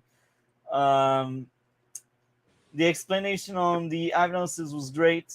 The main character trying to escape. The main character killing the racist father. It felt good. The fight choreography was also well done. The main character trying to escape. The violence is kind of justified since these are awful people, and on top of that, it's a matter of survival. Like a lot of horror movie, they just glorify violence for the sake of it because cool, it's gore. Because oh look, there's blood. Oh, that's fun. But here, it's not the case. If there's violence, it's needed violence for the guy to just escape, And I like when movie do that. The best horror movie are not the movie that has the most gore. The best movies are when it's about survival and then there's gore because of survival. I think this is how you do a horror movie right. The main character trying to escape. I already said it. The car crash. There was a lot of funny things, and I thought the ending was perfect. The friend just comes in, and he's like, "Chris!" at the end. I like that a lot. I think we can give our grades now, except if you guys would like to add Yeah. more to this. No, but yeah, there's a lot of great elements in this for me. But yeah, again, for me, it's like around an 8 to 8.5 out of 10. Same thing with Nope. I do enjoy Nope a bit more, though, which I'll say why when we get to Us. Yeah, again, though, I don't really understand why people think this is like a 10 out of 10, no, because Me neither. also the things I mentioned, but also because, like, again, a lot of people, like, think this is, like, very, like, the things it brings up are like revolutionary or something, which I don't understand. All these things that the film touches on have already been done before in other films and pop culture, like many times, and if anything, kind of better. Like maybe not like all of them like put together in a film like this, but still. Uh, so yeah, so I don't really understand that. Also, I will say though. I talked to a lot of people like Chaz, and yeah, they've said like, yeah, there's actually there were. I don't live in the U.S. I never have. I did travel here and there though, so I wouldn't have known. But people who do like Chaz and philosophical pickle and stuff, they actually said there was actually like real life consequences to this film when it released. Like there were actually people, but like in relationships who now got freaked out by this film. We're like, oh, shit. It's like, are you trying? Yeah, it's like, are you trying to get out me or something? So, hey, I guess it kind of my eyes. yeah. So it's like it kind of succeeded its goal there. But I was also I do think there was already films that like did this sort of thing, like characters going to a place that that they're not really welcome and then blah blah blah. But oh well, I will say though there are other films who then like tried copying what Get Out did afterwards, and they really failed. Like I know there was this one film that came out last year called The Invitation. That was pretty bad. It was like I heard about it. yeah, it was I think basically we almost covered it, but I said no. yeah, it was pretty much just like Get Out, but yeah, with a female character instead and with vampires. And it's like Oh wow. they do from the beginning it's about vampires because the character is literally called like Count, by Count Dracula, and the entire poster, the character designs, the mansion, all of it is vampire looking. But for some reason, they try to act like it's a big twist surprise in the middle of the film when it's revealed that they're vampires. It's like what? Anyway, it was a bad film, but anyway. Yeah, so yeah, so we did the right thing to not cover it. Yeah, but anyway, like an 8 to 8.5 for me. What about you? 8 out of 10, just like Nope. And I think this one has a slight advantage for me because it was more grounded. I already said it. I like more grounded stuff, and this one was clearly more grounded than Nope. Nope was an alien eating people. But yeah, I like that one a bit more. Among my 8s, I think this is in the higher parts of my 8s. So yeah, what about you, DC? I would give it like a 9. Interesting. So thank you a lot, DC, for joining us. You are amazing as usual. Next week, make sure to see us and try your best to see as much as you can. All right. Yeah. We will also cover Batwoman season 1 and 2. Superman and Lois is back this week with episode 9. Gotham Knight episode 9.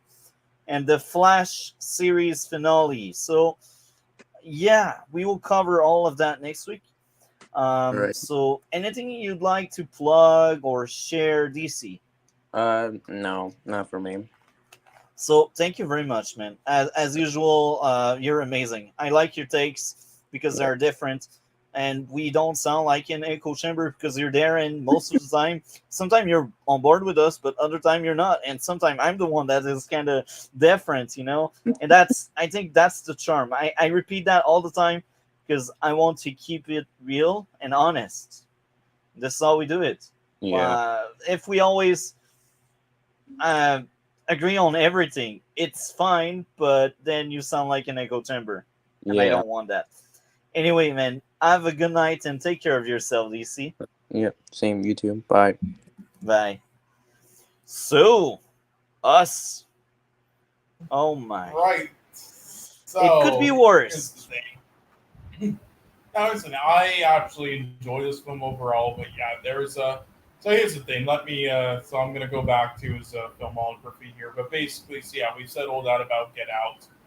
And here's the thing with us, I said each of his films kind of have like issues, but in different, some weaknesses here and there, but in different ways. So with Get Out, it was more so like some filmmaking or technical things, so some like show and tell things and stuff and execution there that was a bit off because that you would usually expect from a rookie director that held it back from being something like really exceptional, but it's still an excellent film, but just something like on par with like maybe like Arrival or something. All right, now with us, he then did the opposite with that. All of the visuals, all the directing, all the cinematography, all the music, all the sound design, all the performances, and all that were phenomenal in my opinion.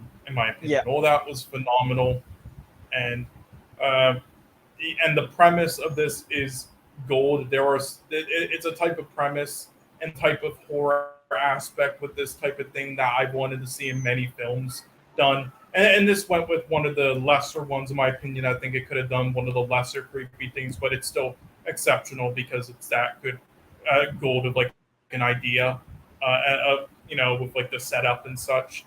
And then it's definitely a creative thing they went with, near the end, like what was the reveal, like what was going on and stuff. So I really enjoyed this film. When I first saw it, though, I watched it like around a bunch of annoying fucking cocksuckers that like ruined the experience. So maybe the mood with this one in comparison to like Get Out and Nope is a little less because I watched it in that environment at first. But nonetheless, yeah, it was on my rewatch. I really enjoyed it. Now here's the thing that drags it down for me though, and the things that does. So again, some of that stuff like the directing and such, that's what Get Out did a bit weaker with this.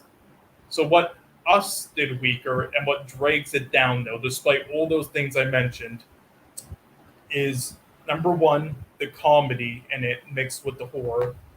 It and Get Out and Nope, it does it for the most part. Amazingly, the comedy mixed in with the horror in both of those films. In Us, it works so poorly, especially with like the fodder character. It just yeah, works so fucking poorly. And then second thing and the main thing, the screenplay and the amount of loopholes in this film completely makes this fall apart. Now, I barely look at like loopholes in a film like really like damaging it unless it has so many where I'm just like okay, like Looper was one of them. This is another one of them. This has like in your free time you should just like look up how many fucking loopholes there are in this film, especially with like YouTubers like this who made videos off of it. I believe that's his name. Like there are just like so many. It is insane that just have this film like the story of it make no sense and have it like fall apart. Even if like what it's going for in the first place is supposed to be a bit like fantasy, since this is a bit unrealistic. But although there are a yeah. bunch of like underground places like that are just like abandoned and closed off, so there goes that. But yeah, it's still. But yeah, it's just it's pretty insane though, like how many there are. And for me, it completely like falls apart in a lot of areas because of that, which was the opposite for me in like Get Out and Nope. But yeah, and this is also why, in my opinion, like Nope works for me the best because not only is the premise and like the ideas of it just as gold as Us, and probably the most like unique and original like Us, but and not only does it like but it does the best of both worlds to me. Like it does have like very small like nitpicks here and there, like issues on both sides, but nothing like big like these two films kind of have in both Get Out and Us, but in different areas, just very minor ones where they're forgivable. And then for the most part, it does the best of both. It's like it improves on what Get Out kind of did weak out with the directing and such and the show and tell, and then it improved on the narrative and like loophole aspect that fucking Us felt. The only weakness I would say it has between the two is again the Kiki Palmer's performance is a little bit weaker than any of the other performances in the other films, but it was still good though. She was mainly just like playing herself though. I don't know, but and also I do think Nope. I do think Us and Get Out had some like unneeded like filler scenes with certain side characters. I think in Nope though, while it still had some of that with character stuff as such as like Stephen Young's character and that like those scenes in the beginning with like the gorilla and stuff that went violent. I do think it had like more of a purpose with like what the message of the film was because it was supposed to tell you like one message where it's like which was like the whole message of the film, which is like recording animals and using it for like exploitation and money, like recording wildlife stuff like that for fame, and then them like getting the best of you for like trying to do that. Like if they showed it, that was like what the point of the scene in the beginning with the monkey was for. Like they had that like monkey propped up like on that TV show for it's like for money and shit, out of its environments, and then it went crazy, and that's what karma happened, and then he didn't learn his lesson while he was still profiting off of that like UFO creature. So then it came Yeah. back to bite him, and then the same thing happened with that old crazy guy who was like filming it and such. So that was like, and also like the TMC guy on the motorcycle. That was like one message of the film. So because of that, it still worked. Well, there were like side storylines like that in Us and filler stuff that just didn't work. It was kind of unneeded and kind of ruined the pace. And then I also think the comedy didn't work as well in Get Out, but it also worked well on like Us's. So yeah, so that's why in my opinion, Nope worked the best. But also that's also sums up a lot of things that I think Us does a weak job at, and why it's a downgrade for me and probably Jordan Peele's weakest film out of the three. But as I said, though, despite all that, I still really enjoyed it because all the visual like ideas and like directing and like music and stuff, all that stuff is probably like the best out of any of his three films, in my opinion. Anyway, you can go And now. I think to add more to the subplot in Nope, I think that was to tie it to trauma because I think Jordan Peele really likes to address trauma all the time. So maybe that was his way Yeah. to introduce a trauma subplot into Nope. Um, Yeah. Now, um, we speak about trauma. That's one of my likes and issue at the same time. I think it's for most of it well addressed. Trauma is fine, but Also, that was pretty predictable, though. That she was yeah, actually the other person in the beginning. That was a yeah, predictable twist. I will say that. yeah.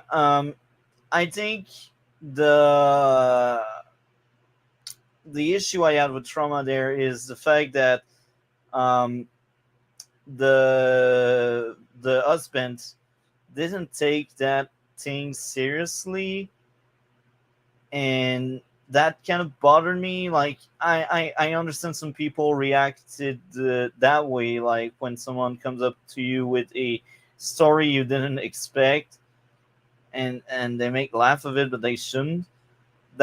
That kind of thing happens sometimes, but it kind of bothered me here because it felt a bit off for the character, and the same goes to at some point like when they see in the alley in their parking lots, when they see the family there, the mother is freaking out and she really wants to call the police, but the husband is like, "Oh, I will go talk to them." Then he comes back for community relief and says, "Oh, I need the bats." I will admit I did laugh, but in my mind it was like, it feels off because he doesn't really follow his wife. They're not really on the same page, and that felt off in that moment because it didn't seem respectful for the wife because she's worried and he's almost laughing at her face again. Um, Yeah. but you see, this is something I didn't even noted because this is when I thought again and again about the movie, and as we talk about the movie, this kind of issues kind of show up, making the movie slightly worse than Yeah. what I Yeah. first thought. Honestly, it would be better without those comedy aspects. And plus, if they want to add comedy, honestly, some of the subtle like horrifying, like when he walks out and like try to scare them off, and then they move away like that around the house, like that was both horrifying, but also kind of funny. How it's just like I'll tell them off like a macho man, and then that happens, and he's just like oh shit, like that was both horrifying and funny. You did not need to add any lines to that, and it also like damages it like that. And that was the thing with this entire film. Like honestly, like the comedy just didn't mix well in this one, unlike the other two films that Yeah. he's made. And yeah, as I said, that made the movie slightly worse than my notes will give credit for. Now let's start off with my issues I actually noted. Uh, Now that we covered the new issues I had after thinking again about the movie, first issue, it's a Jordan Peele issue. Way too long intro. The movie takes forever to start. I really hate that. I don't need like 20 freaking name to show up on my screen. This is for the end credit. Don't smash that into your movie. I don't need to see this crap. I mean, to be fair though, again, I think it's fine to have like a long intro if as long as you have like things going on. That was one of my few complaints about like the Social Network was there wasn't too much going on in the intro, like but in each besides maybe Get Out in each Jordan Peele intro, I think it tells a lot. Like for example, this I mean the scenes before the intro were really were important to the story and like really amazingly done and horrifying. So that was good there with like the one with the gorilla and Nope, and then the one with in the amusement park in Us. But also the again the title sequence that like went on for a while it was like zooming out. It was like showing the environment. Like it teases what we're gonna like learn like later in the film. It's like what the fuck is going on? What is this environment with like the all the rabbits in the cages? Like is this some like science? Like what air? Like what is this? And then it's later revealed in the film, and it's something interesting in my opinion. And then also it does the same thing in Nope. Like it showed the like we were wondering what the hell that was the entire time, and also showing like the projection there, like that they were showing with like their horse business, but it was ended up being the fucking inside of that like of the creature. Like holy shit, that was Yeah. interesting. So next issue, plot armor on the father. He could have freaking died early in the movie, but then said no. He He needs should to have. wake up in the bag in the boat. In my mind, it's like okay, they clearly kept the father alive, so he gets involved later in the movie. I'm kind of bothered by it. Why didn't the shadow just Yeah. murder him? Well, again, I think the reason why is because now again, it's a little bit of like a again, it is like a cough out and like a nitpick because it wasn't like as much of the case with the side characters. But again, since it was her and she was like the leader, and also she wasn't actually like one of them. It was revealed, and or like the mastermind. She wanted to mainly like tease them and get revenge and stuff, and not like kill them fast yet like the others. So they explained that there, but at the same time, I mean, they didn't really like it was mainly with like the other main character, the mother character wasn't really like with supposed to be with the side characters because as you can see with like young female character, which by the way, she did. Yeah, I believe those three. I believe all four of them actually played themselves with like each version of the character. I Yeah, think so. Props for that because that was insane, especially the young female character. But yeah, like you can see though, like she was trying her hardest to kill her, but yeah, outside of like the fucking head start to tease her and with the scissors and stuff, and then only didn't happen because one guy came out yeah, outside. So because of that, it doesn't really work because you can see he was trying hardest there. So yeah. it was kind of just stupidity there on his part. So early in the movie, they call the police, right? And that very long scene takes forever. And at that point, the takeover uh, is not global yet. It becomes global when the friend's family basically die, and later on that night as well. But the question I had is they called the cops, but it never paid off because the cops never came. And that bothers me. That bothers me because even if later on you realize they have their end full, at that point in the movie you don't know. And they don't really try to explain it. Like later on they explain why the cops cannot come, but they didn't explain it when they didn't came earlier. Yeah, You wait there's until many the very things. end for the punchline, so it feels like something they kind of reworked mid work because they realize, oh, there's maybe a plot. Oh, it didn't work well for me. Um, Yeah, again, there's many.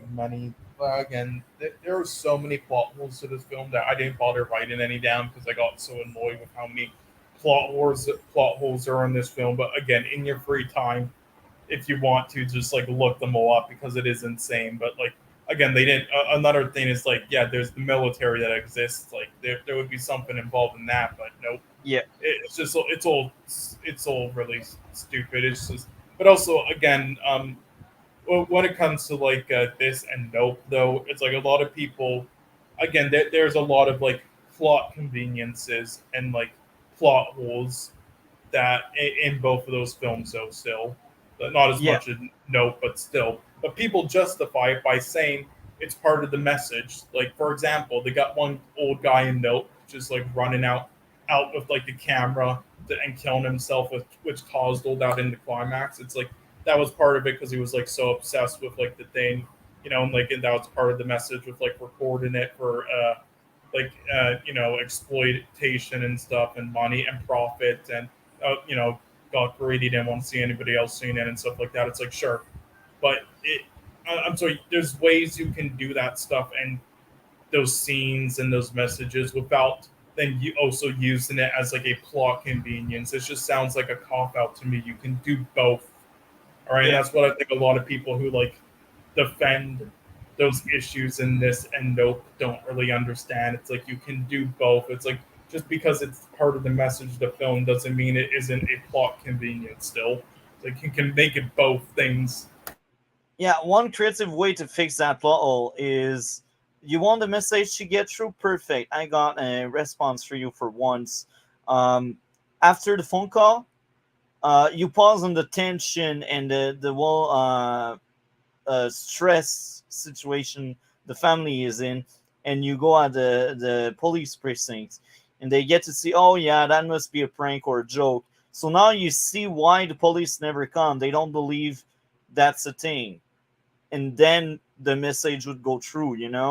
But no, instead in this movie, we just forget they called the police, and later on we address why police were not involved. Uh, it doesn't work for me. That's a plot hole. So I have an answer for you. Make us see that they believe at the police precinct or whatever that it's a prank, and this is why they don't respond. Because that could be believable. The way the call was made, you're like, maybe that's a prank. That makes more sense than the police never showing up. Um, Later on, plot holes suddenly happen. If the shadows could simply kill the true ones, why didn't they do that to the main family? I say that because we get that whole sequence where the shadows are basically killing off the friend's family. At that point, I was like, so they can simply kill the original, and that's fine. Why didn't they do that on the main characters? Now you said, oh, it's because she wanted revenge and stuff. I kind of get it after watching the entire movie, but it doesn't excuse the fact that why these killer were clearly psycho. They were flipping around and enjoying their time killing people. They basically did party after they killed people. So why should they follow like the rule of, oh yeah, our friend wants revenge? No, just no.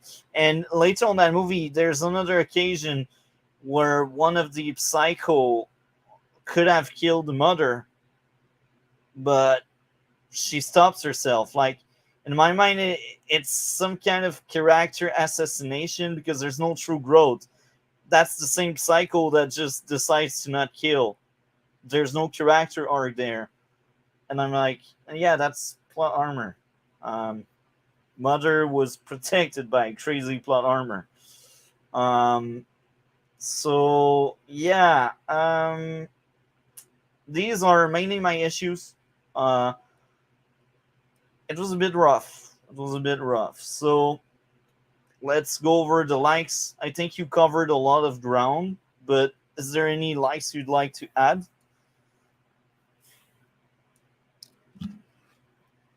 I'm guessing not. Oh, sorry, I was muted by accident, but yeah, no, I said all my likes, so I'm good to go. Just Okay, so I still had a few likes, and I will also say that that was a bit rough. I needed to watch. Well, actually, I watched half of it, and I needed a break, and then I looked at the other half. But anyway, my likes. As I said earlier, even if trauma could have been handled better, I think it was still most of it was decent, was well handled, despite my few issues with trauma and the way they addressed it. I think it's uneven. At points it works, at others it doesn't. It's it's just how I see it. Show don't tell. They showed a lot of stuff instead of telling us, which is fine. I like that. The music, the mother reaction to Jason's disappearance due to her PTSD, like streaming on the beach and being like, "Where are you? Where are you?" Like you can see what's going on, and that was well done. The tension was real when the family appeared in the parking lot. The creepy intruder, the father seemingly killing his shadow with the boat. That was creative, a very creative kill. The shadow family replacing the friends. The acting was on point when the shadow was screaming while watching the boat burning. Uh, Funny, entertaining flashbacks being fake are very interesting. The fight scene versus the villain, the music.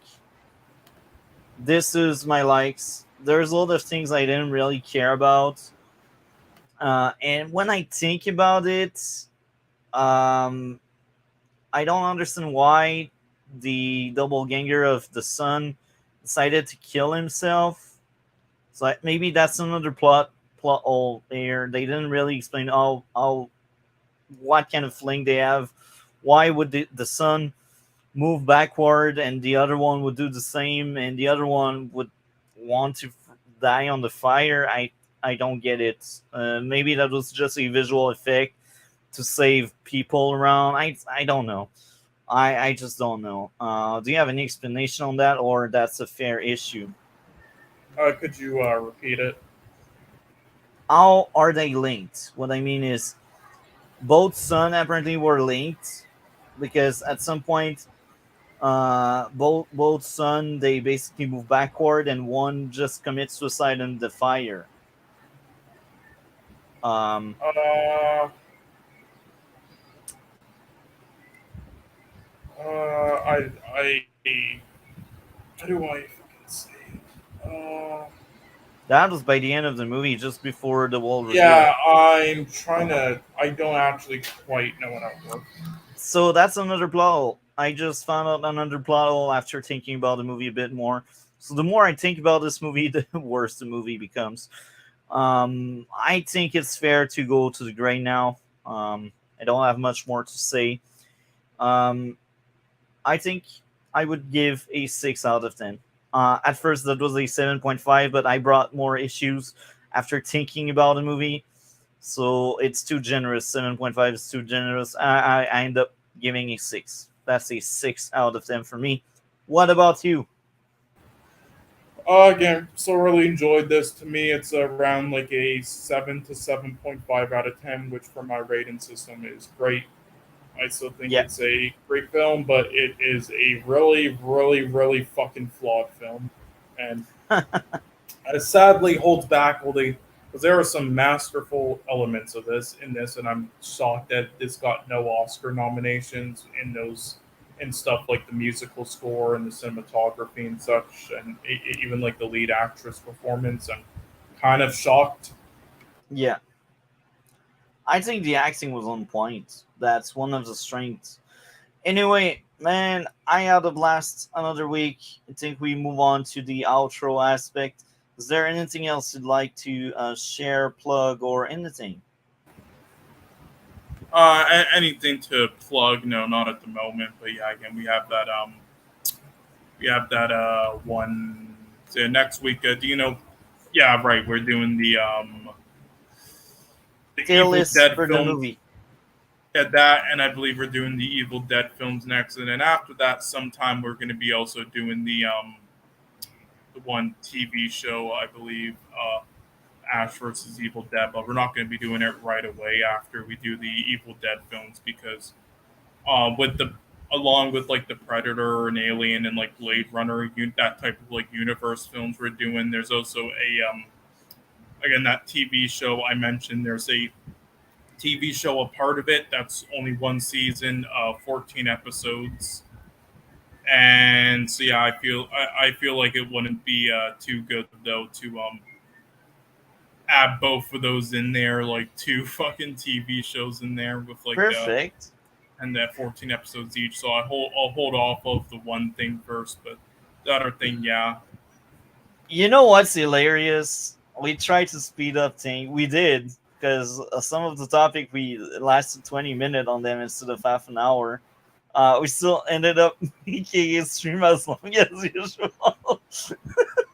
I just think it's funny because we tried to speed down on them, but we can't. But that's fine. I still enjoyed my time, man. I hope you did as well, and I yeah, hope DC is doing better.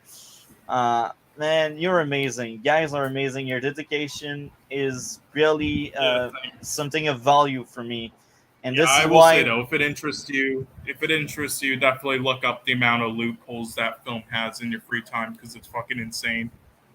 Yeah, and like this is why when you said we, thanks for understanding. That's minimum, bro. I understand 100%, and I thank you very much to like tell us in advance. Can we move it? And of course we can. Like I ask around, like DC, is it okay if we move it around? Like, I hope DC has the same kind of reflex as you. If something comes up and he let us know, I will remind him. But we can always move it. Guys are making the show. Guys are as important as me, you know. So thank you very much, man. So I think this is the end of the stream. Everyone that was watching, do all of the YouTube stuff, like, comment, and subscribe. We will see each other in future video and stream. And Cole, take care of yourself, man. Have a Yeah, great day. yeah, you too.